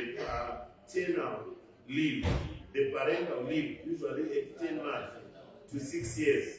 The Finnish ECEC model believes that playing is the best way of learning for this age group. Therefore, the teachers ensure that children develop skills, knowledge, and capabilities from different learning areas in accordance with their age, abilities, and areas of interest. The planning stages involve the children too, who are the major stakeholder in all the school activities. The teachers do respect the children's areas of interest and design the curriculum in line with that. The teachers utilize various learning methods which are fundamental and engage the learners at different levels, namely individual learning, small group learning activities, and work group learning, as well as project-based learning. The delegation had the opportunity to visit 2 ECEC centers, one run by the government through municipalities and another run by the private sector. I must say, Madam Speaker, what we saw, those early childhood education care centers run by municipalities or by government, they are the best in the world. They are better than those that are privately run. When you get into the classroom, you won't realize that they are beds. They will be on the walls. So you just pull down the bed and the children are given time to play, time to sleep, and so on and so forth. And it's quite, it was quite amazing to us. The delegation at to visit 2 schools. Espoo preschool is operated by the city of Espoo, while the International Child Care Education Center is privately owned. What was striking to note from the 2 visits was that both centers are equally good, with almost similar infrastructure and services, despite being operated by different entities. Parents have the option to take their children to any of the preschools, although most parents prefer preschools owned by municipalities. ICCEC is privately owned and the oldest English preschool in Finland. However, both schools are furnished with state-of-the-art equipment to support early learning for children, such as books, toys, gadgets, bunk beds, and mattresses, kitchenettes, playground, carpentry, and painting equipment, among others. The furniture is age appropriate, including teacher's table and chairs, which were also low to facilitate learning at the same level with children. The Finnish government fully supports and maintains all the preschools, regardless of ownership, as measures to ensure equality and equity in all the schools. Parents with preschool children pay fees ranging from 0 to 280 euros, depending on the family size and income. Those who opt for private daycare centers also receive a private daycare support from the Finnish government to cushion them and ensure that no child is excluded from school. Comprehensive basic education. Comprehensive basic education starts when the child turns 7 and is compulsory. It comprises of 9 grades. All school teachers who teach grades 1 to 6 are specialized in pedagogy, while grades 7 to 9 teachers are specialized in subjects they teach. The teachers are at liberty to plan their tuition independently based on the national and local curricula, with special emphasis on investigating daily phenomena as well as information and communication technology. Usually, the minimum hours of tuition amounts to 20 hours per week for first and second grades, and more hours for higher grades. The children have the same teacher for the first 6 years. I will repeat that. The children have the same teacher for the first 6 years, so that the teacher gets to know the students well and is able to develop the class curriculum which suits the learner's needs. The class teacher is also able to evaluate the student's progress over time. The main goal is to allow the kids to be able to solve problems independently and assume responsibility over their own learning. There are no national examinations or standardized tests for children in primary and lower secondary school. Assessments are done by the teacher on a regular basis using written down standards in the curriculum. That's grades in primary and lower secondary. Certificates, the final certificate given at the end of 9th grade are given by the teachers. Pupils are selected for further studies based on these assessments. Recently, in 2021, the government expanded basic compulsory education from 16 years to 18 years. In addition, the reforms that were adopted also ensure that learners continue with education regardless of competencies, while at the same time they fit into the real world with the relevant competencies necessary for work or school. Matriculation system. Matriculation examinations are taken at the end of general upper secondary school. This is the first important national examination that learners undertake as they transition to either university or University of Applied Sciences or vocational colleges. General upper secondary school takes 2 to 4 years depending on the student. After matriculation examination, students are eligible to apply to universities or vocational education. Most general upper secondary schools provide education in Finnish or Swedish language. The national examination tests the learners the following 5 subjects: mother tongue, and according to the choice of each candidate, 4 of the following second national language, a foreign language, mathematics, or 1 subject in general studies such as humanities and natural science. Students are also free to include optional tests. The country has not struggled over examination leakages, given that the examination system is not so rigid and does not take failure as the end of the world. The education system allows every learner to continue with education based on their capabilities, either via matriculation examination or via vocational institutions. Teacher professionalism. I'm about to finish and move on to observations. Teaching is an attractive career choice in Finland, given that they are the most valued, well-paid and trusted people in Finland. It was in the early 1990s, that Finland decentralized the education system and abolished the school inspectorate system. This has given the teachers autonomy to run the national examination curriculum without any supervision. In 1994, legislative reforms were undertaken and introduced a master's level as the minimum qualification for all basic education teachers and a bachelor's degree for early child education and care. Let me emphasize this point. For one to be a teacher, you must have a minimum of a master's degree. For you to be able to teach in early child education and care, you must have a degree. So if one has a diploma, you can't teach in Finland. If you have first degree, you can't teach in primary, neither can you teach in secondary schools.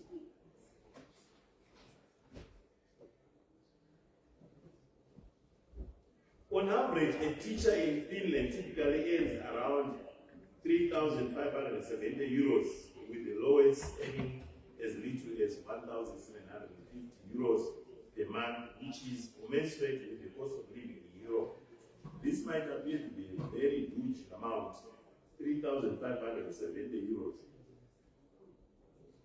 What is deducted from their salary is around 45% as taxation, which will go towards provision of free education, free healthcare, and so on.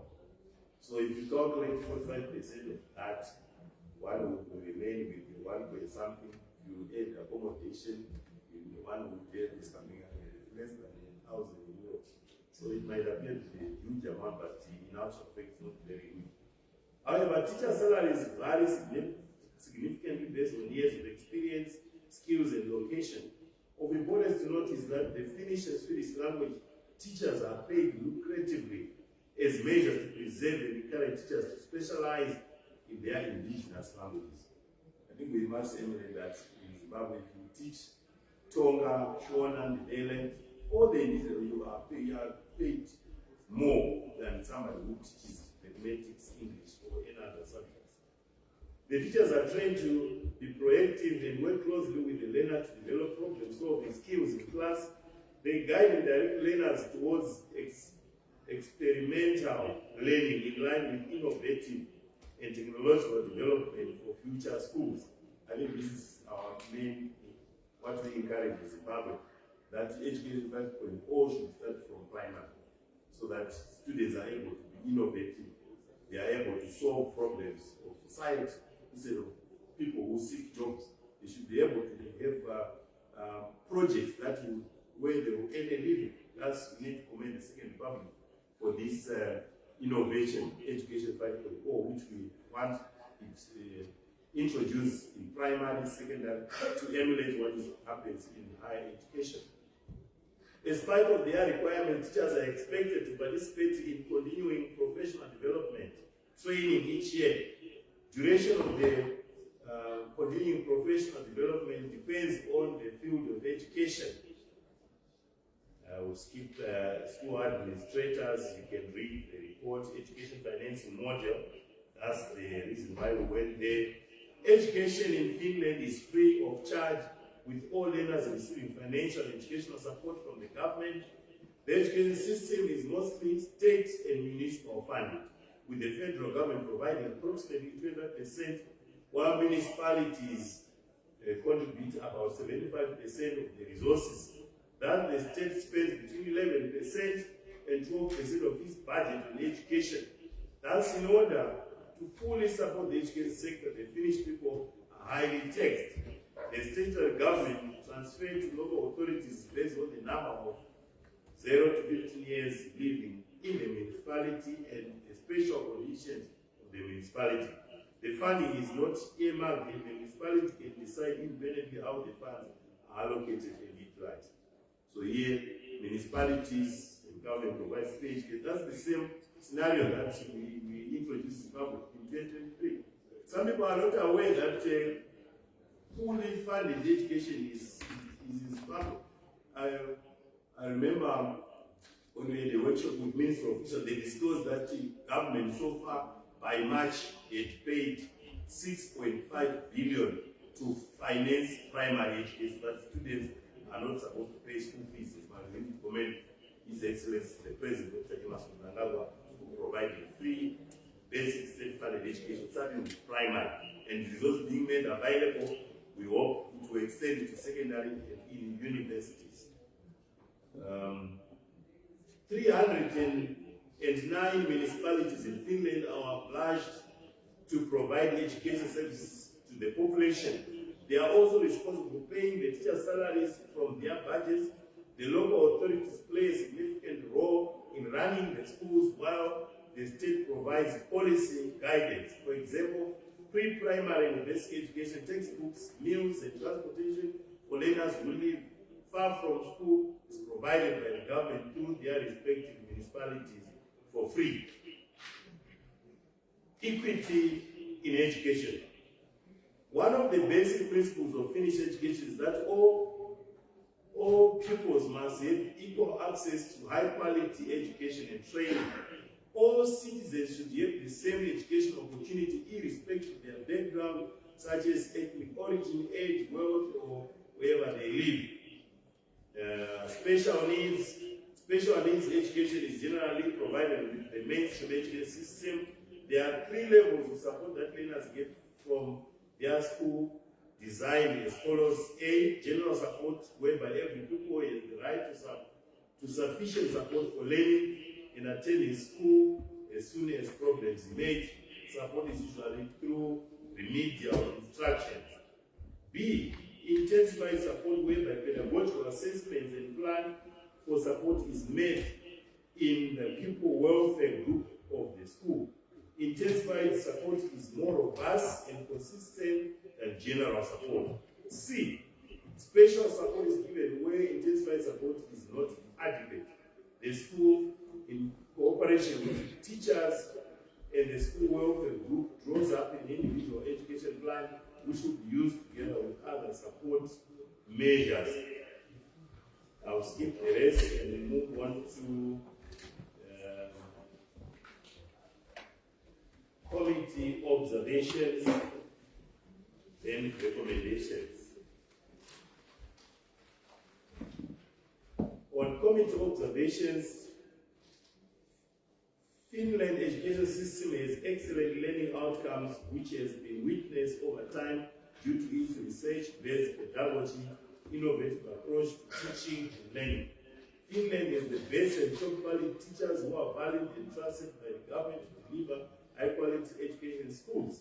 Hence, the abandonment of the respective system. Finland hosts great innovative teaching methods, strong ICT sector, which has contributed in creating favorable conditions for developing cutting-edge digital learning solutions that make learning fun. The private sector industries play a pivotal role in plowing back to schools and encourage development of innovative solutions by the young generation. Committee recommendations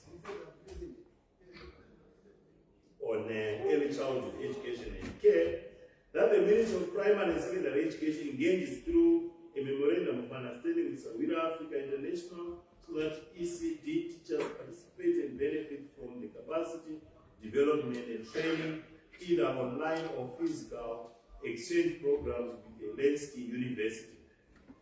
2, that the government establish a reliable financing model for ECD education in Zimbabwe.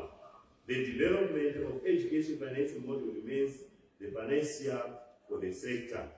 3, that the Ministry of Primary and Secondary Education be supported with subsidies to upscale the school feeding program. D, that the Ministry of Primary and Secondary, working with the Ministry of Energy and Power Development, be supported to solarize the power in all schools so that ECD departments also benefit from modern digital technologies.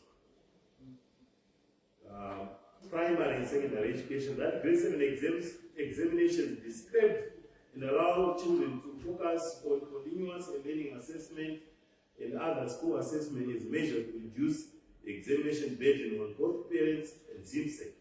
Focus to remain on O-level and A-level only. Other key observations, that the government put forward a legislation to support creation of the education fund in Zimbabwe that will provide resources to revive the sector. That the government urgently improve remuneration and conditions of service for all teaching personnel in Zimbabwe. That there is urgent need to establish teacher professional council to set the standards for a teacher in Zimbabwe. Professionalism will go a long way in addressing the current challenges facing the educational sector. This is the norm the world over, where a professional council will be responsible for recruiting teachers. And in Zimbabwe, teachers are regarded as semi-skilled because they are not members of this profession. So we, as a committee, we are encouraging Ministry of Primary and Secondary Education to ensure that this professional council is established so that as a way of improving professionalism among teachers. That there is need for University of the landscape to collaborate with other universities in Zimbabwe so that lecturers and trained teachers participate in exchange programs and promote skills transfer among lecturers. We had an opportunity to meet one of the rectors, and one of the recommendations was that they need to collaborate with the local universities like University of Zimbabwe and also Teachers Association where they can exchange teachers. Finnish teachers can come to Zimbabwe and teach. Zimbabwean teachers and lecturers can go to University of Helsinki and lecture there and also teach in their schools. This is a way also of trying to bring about collaborations between the two countries. That there is need for the Portfolio Committee on Primary and Secondary Education and that on higher education science and technology to host an all-stakeholder conference that involved the private, intergovernmental organizations, civil society, and public sectors to discuss future schools where the industry plays a pivotal role in directing educational path for future leaders. Conclusion. The Committee on Primary and Secondary Education tables this report with the hope that this August House will adopt all recommendations highlighted therein. As a committee, we fully believe that investment in the education sector is the panacea to some of our problems, which in turn can transform the sector and contribute to national development. Thank you, Madam Speaker. So I so submit this report. Thank you. The person before the House is a motion by the team member that the House takes note of the report of the Portfolio Committee on Primary and Secondary Education in the learning and exchange visits on finished early childhood education and care model. Is there any further debate? Yes. Maita basa mpato wechigaro ini ndasimuka ndichitsigira report yaprezentwa na honorable Moyo varivo chairperson weCommittee yePrimary and Secondary Education. Honorable Speaker, visit yatakaita seCommittee yePrimary and Secondary Education in Finland, iyi visit yandakaona yakatikoshera nemhaka ndichitaura kudaro nemhaka yekuti ndakaona zvakawanda, takaona zvakawanda, takadzidza zvakawanda. Ndichabata zvinhu zvakanyanya kundifadza. Chokutanga chakanyanya kundifadza imhando yedzidzo yavo yatinoti curriculum. Zvidzidzo zvinoitwa ikoko kuFinland nevana kutangira paECD. Ndakaona kuti zvidzidzo zvemhando yapamusoro zviri zvidzidzo zvinopa vana unyanzvi atingati pachiruma skills. Vana vachiri vadoko kubva kuECD, kubva kuna makore matatu zvichienda, mwana anenge akukwanisa kuita zvinhu zvakati wandei pazera irovo. Nokuti ndakaona kuti vana patakapinda mune imwe classroom mavaidzidza neme class, ndakaona vana vachikwanisa kupenda. Chana chine makore matatu chichigona kutopenda, chichitotaura kuti ndapenda roketi yangu, wapenda chii, ndapenda chakati changu. Zvinova kuti ndatarisa makore matatu. Ndakabva ndanyatsokuona kuti curriculum yavo, mhando yavo yedzidzo ndeyepamusoro-soro.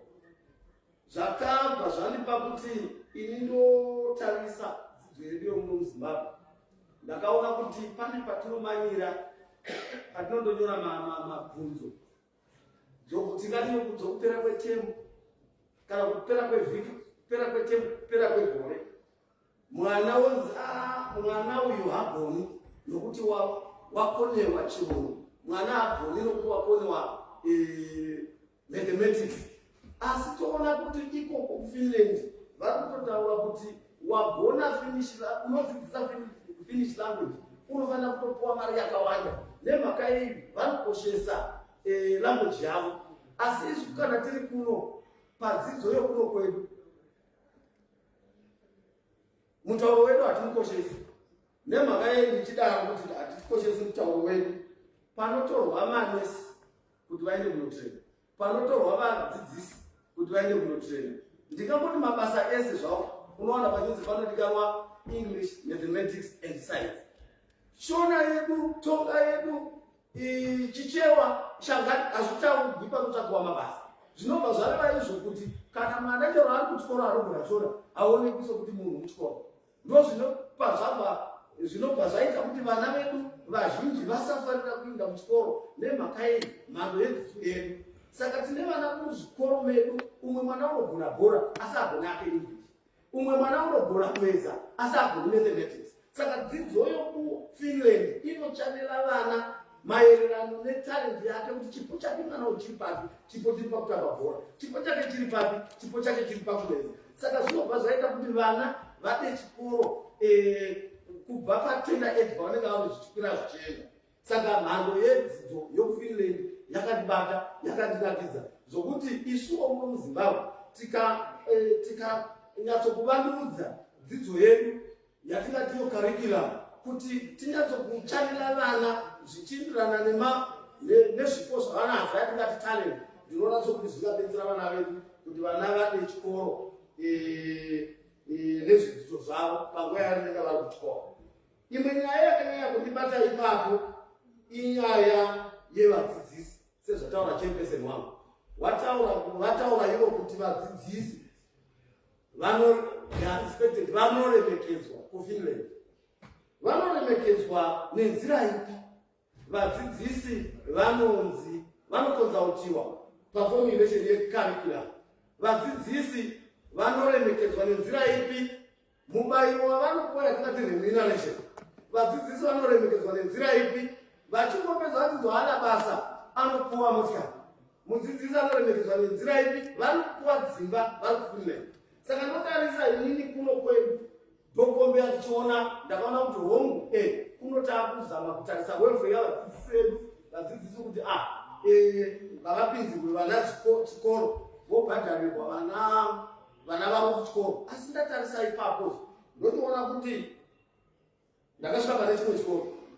Ndasvika pane chimwe chikoro ndokuchiona kuti headmaster ndokundibvunza kuti nhai MP mari yedu yakauya inobhadharirwa vadzidzisi, asi tava kuti isusu vadzidzisi ngavatope mari nokuti isusu iri yusa tiri kuita $25 pachikoro pano.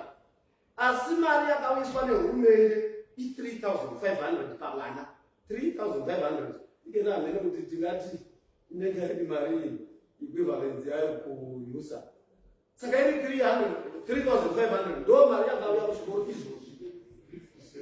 Imari ndakuma 50 cents ndo mari yakauya izvozvi muzvikoro. Kureva kuti 50 cents saka mudzidzisi wanzichibhadhara balance $25 minus iyo yataubva. Saka tiona kuti zvinhu zvinodzikisira yatingati morao yavadzidzisi muzvikoro. Saka ipapo panokana kuti panyanze kutarisiswa kuti kana tati vadzidzisi welfare yavo taitarisa vadzidzisi vachabhadharirwa vana.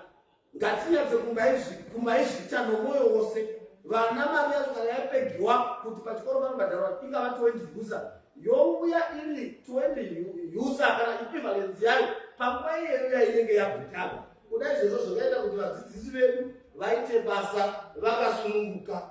Ende ndiri kuona kuti tiri kufinland vadzidzisi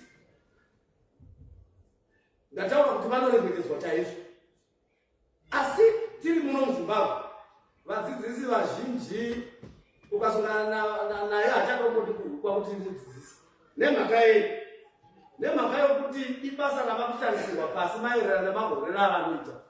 Asi ndakazvitarisa ini honorable speaker pamwe makagara kuchaire nemhaka yokuti makaenda kuchikoro makabva kuchikoro. Tine madhokota ndidhokota nemhaka yei wakabva nokuchikoro. Pilot ndipilot nemhaka yei ndokuti wakabva kuchikoro. Asi kana tochiona manje kuti ava vane mabasa ari pamusoro akanaka vakabva nokuchikoro. Asi kuya mudzidzisi muno muZimbabwe hatisi kumutarisa. Kufinland vadzidzisi vanhu vanotofanira kuita mudzidzisi nemhaka yei nokuda kwemagorero avanenge vachiita. Wakuti 3,750 euro mukaimultiplya nerate yehusa kuona kuti inenge iri more than 5,000 mari iyoyo yavanenge vachiwana chero vachizobvisirwa zvavanobatirwa izvo. Asi inenge iri mari yokuti mudzidzisi hatombofungi kuti pane mari yomwana ingadiwa kuchikoro agotambura kuibhadhara. Asi isu munomu kuti mudzidzisi agoendesa mwana wake kubhodhingi kana asina zvimwe zvaanoita ilema. Hakuna mudzidzisi ungakwanisa kuendesa mwana wake kubhodhingi school asi iye mudzidzisi aripo pabhodhingi achidzidzisa vana vevamwe vevaya vanokwanisa kubhadhara mari. Saka ipapo ndakaona kuti zvatakadzidza tikaona kufinland itai kungozviimplementa muno muZimbabwe. Ndinoona sokuti dzidzo yedu ingavandudzika uye vadzidzisi vedu vangafarira basa ravo nemazvo. Chimwe chandinoda kunyatsotaura nezvacho inyaya yemaschools andakaona kufinland. Maschools avo ndikataura kuti mutoti they are well resourced. Hakuna chokuti tingataura nezvacho kuti hachimwe muchikoro. Kutanga kumaclassrooms acho ndemhando yapamusoro, furniture yacho ndemhando yapamusoro, mabhuku, makombiyuta. Hakuna classroom isina chikoro chisingaitwa chisina macomputers. Ndokombeya nomuno, yes, we are in the right direction. Tiri kuzama patinogona napo, asi tichiri sure. Saka ndakati ipapapa ndinenge ndichikumbira vanoita nezvazvo, vari responsible nenyaya dze-ICT, nyaya dzepower muzvikoro, kuti kuda kana tati isusu ICT ngaidzidziswe muzvikoro, zvikoro zvedu ngatichiona kuti they are fully resourced. Ndobva ipapa ndinoda kutaura zvekare nenyaya ye-teacher people ratio. Yataurwa nachairperson wangu panapa zvatakandoona kuti ECD 1:7 yanga 1:4. Maticha mudzidzisi 1 ane vana 4 voga. Vana ivavo havangambofoiri uye hakuna ticha ungamboramba basa kuti basa rechiticha rakashata iwona vana vana voga uchimaka mabhuku mana evana. Kuno tichitaura pamwe nezve 1:60 kuECD ikoko 1:90 zvokuti ticha achibva kumba kwake unotobva nestress kudhara kuti kundoindawo kulelodhi yandinotosangana nayo uchimaka mabhuku 60 zvine zvakaoma. Saka ndinoona kuti ipapapa panofanira kupaongorora pagoadjasiwa uye zvinogona kubva zvatobatsira hurumende yedu kuti kana tikanoredusa teacher people ratio iya tichibva kuma 1:40 kana 1:25 kumalower grade, zvinobva zvabetsera izvo kuredusa rate of unemployment kune vaya vadzidzisi vedu vakapedza zvidzidzo zvavo zvoudzidzisi. Saka zvinobva zvatibetsera pakukireta employment kuti vanhu vakawanda vanobva vava kuzopiwa vakangogara kudzimba vachichema kuti havasi kumabasa, havasati vawana basa. Isu tichiona kuti zvokwadi zvikoro tinazvo, vanazvo tinavo vakawanda chaizvo. Saka ipapo ndangoti regai ndipataure kuti kana zvaibvira hurumende yedu yaipaongorora ipapo pobva pagadziriswa. Ndoenda zvekare panyaya ye-school feeding program. Zvandakaona kuFinland zvakandibata, ndakazvifarira izvozvo kuti kana vati vana vanopuwa chikafu muzvikoro vanotoita vachirevesa. Inobva ndationa kuti school feeding program inotidetsera pakawanda. Tikatarisa kuti somuno munyika medu tine mafamilies mamwe kuti vana vanotobva kumba vasina kana chavabata. Saka kana vana vapuwa chikafu kuchikoro zvinoita kuti vana vafarire kuenda kuchikoro, zvinoita zvekuti vana vasa kuredusa ma-rate of dropout, zvinoita zvekuti even vadzidzisi vafarire basa ravo nokuti vanenge vachidzidzisa vana vakaguta. Kana vana vakaguta dzidzo inovambidzika nemhaka yekuti vanoconcentrata nezvidzidzo zvavo nokuti vanenge vakaguta. Unlike mwana anoenda kuchikoro ane nzara, kungotosvika pamwe achitovata nokuti unenge ane nzara. Saka apa panyaya ye-feeding program ndinoona sokuti hurumende yedu ikaedza, iri kuedza hongu, tinayo feeding program muzvikoro medu, asi nyaya iripo ndeyekuti pasura tanga timboona zvikoro zvichipuwa chimabhecheti yenhumaza woita BP stress kuti murivo tomuwana kupi, mafuta tomawana kupi. Hino zvandakaona kuFinland, honorable speaker, vana vachinwa tii nechingwa chakanamwa, vana vachikangurwa masoseji, palanji vana vachidya sadza nechicken zvakasiyana siyana. Saka notarisa kuno kwedu kuno tinenge toti vana achienda kuchikoro uye nomurivo, umwe nezvimufuswa zvake, umwe nezvibhinzi zvake, umwe nezvimadora zvake. Saka apa ndiri kuti apa kana tati ngatite feeding program, school feeding program musikoro medu, ngatiite tichirevesa uye vari kuministry inoona nezvokuti vanoona vari kuministry yepublic service labor and social welfare vanopa chikafu kusikoro zvedu ngavabone zvokwadi kuti vaisa maresources akakwana kuitira kuti vaya vanoona nezvazvo vana hedhi, vana TIC, vadzidzisi navabereki vanouya kuzobika vasazoita stress neheadache pamusoro pokuti chibage chiripo vana tovabikira nei. Regai inde kokupedzisira honorable speaker.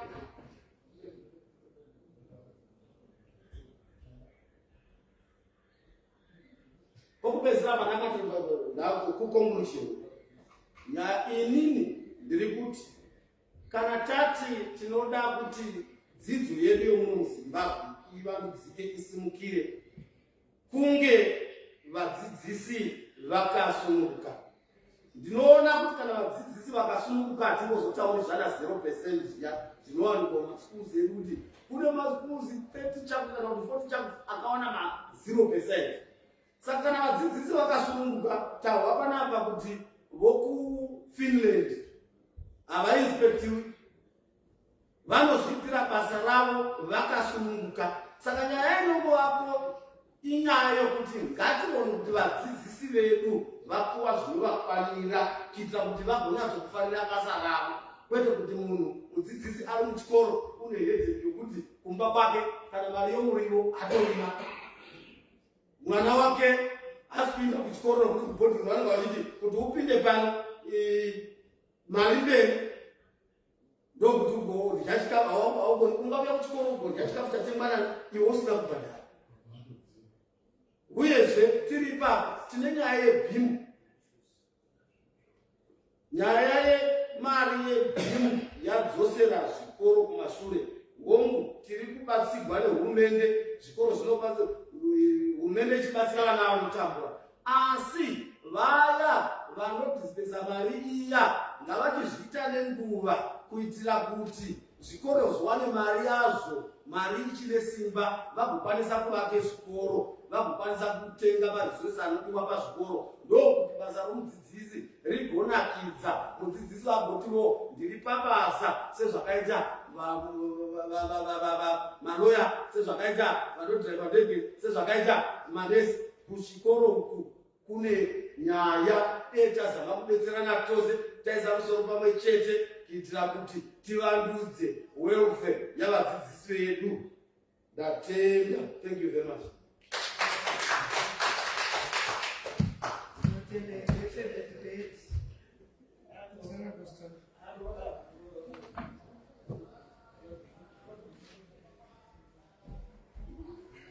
Thank you, Madam Speaker, ma'am. I also want to add my voice in this very important report, which has been tabled by Honorable Torai Moyo, the chairperson of the Committee on Primary Secondary Education, and seconded by Honorable Murambiwa. Madam Speaker, ma'am, the visit was very crucial in terms of trying to bring us closer to what we would also expect in our countries for the benefit of enshrining quality education. Zimbabwe made a very bold stance to harness early childhood education into the formal education system. It used to be a standalone program, and as it was not providing the necessary quality education we were expecting. Now that it is there in the formal sector, and with such a report as we have just received, find that we benefit quite a lot from this report. Our education system tries to ensure that we incorporate the concept of leaving no one behind, and also trying to catch our children while they are still young. Honorable Speaker, we have got certain challenges that we do have in our country, as some of them have been alluded to, but I would like to look at the issue of distances that our children have to travel. Those who are doing early childhood, especially in the rural areas, you find that they have to travel 5 to 10 kilometers going to a school or the nearest school. And this exposes them to certain dangers, like during the rain season, we'll be having flooded rivers, and in some cases they are also crossing thick forests, and that is quite a disaster to our young children. As a result, some of these children will end up going for early childhood at the age of 7 instead of going there at the age of 5. And that will be stealing their time, which they should be using to the maximum at school level. And when we talk about lack of resources, we also have to look at the types of teachers in our country who are teaching ECD. Most of the teachers that are teaching ECD are not qualified to teach ECD. They have not trained to teach ECD, and in some cases, you find a teacher who actually trained to teach the juniors is going to be found teaching ECD, or a teacher whom they call a paraprofessional, someone who is not even going to do the actual training at a college or at a university.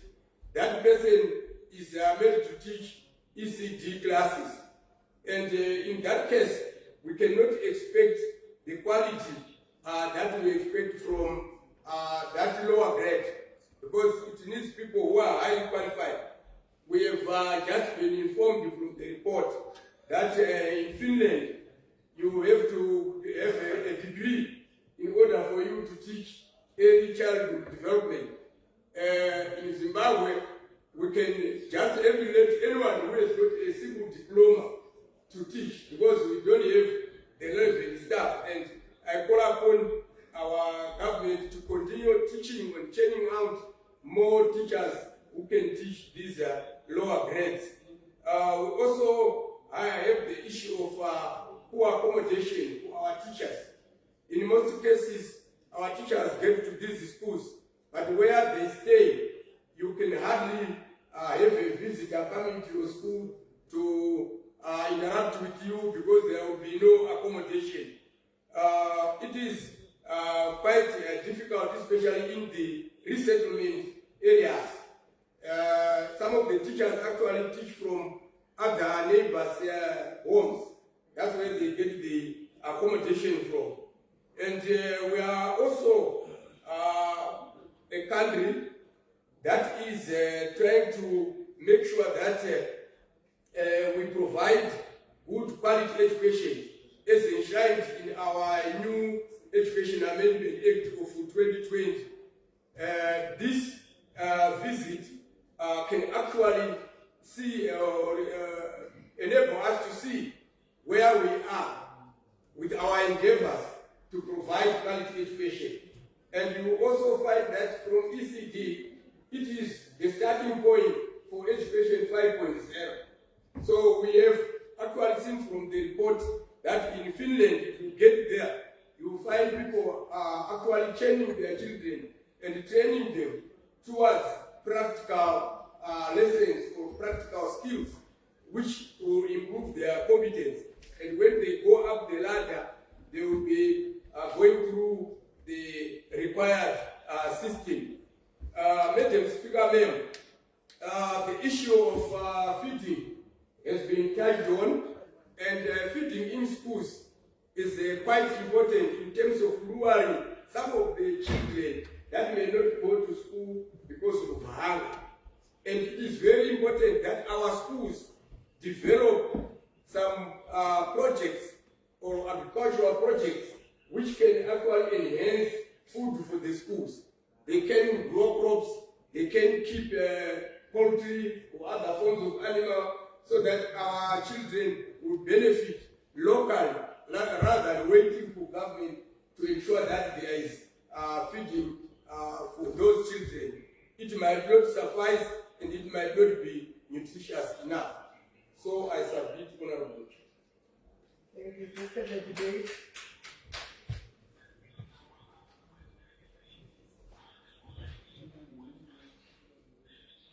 Honorable Timon.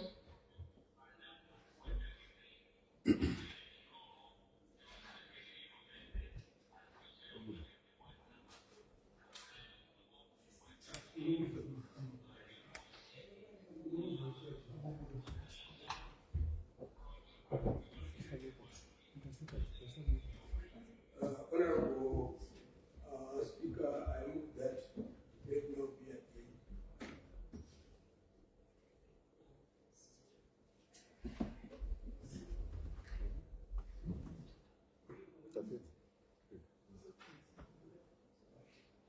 Who seconds? Second. Yes, I move that the debate is now adjourned. Those who are for opinion will say aye. Aye. Those of the contra opinion will say no. I think the ayes have been the ayes of the person supporting the matter and the debate is adjourned. To where? to tomorrow, Honorable Speaker.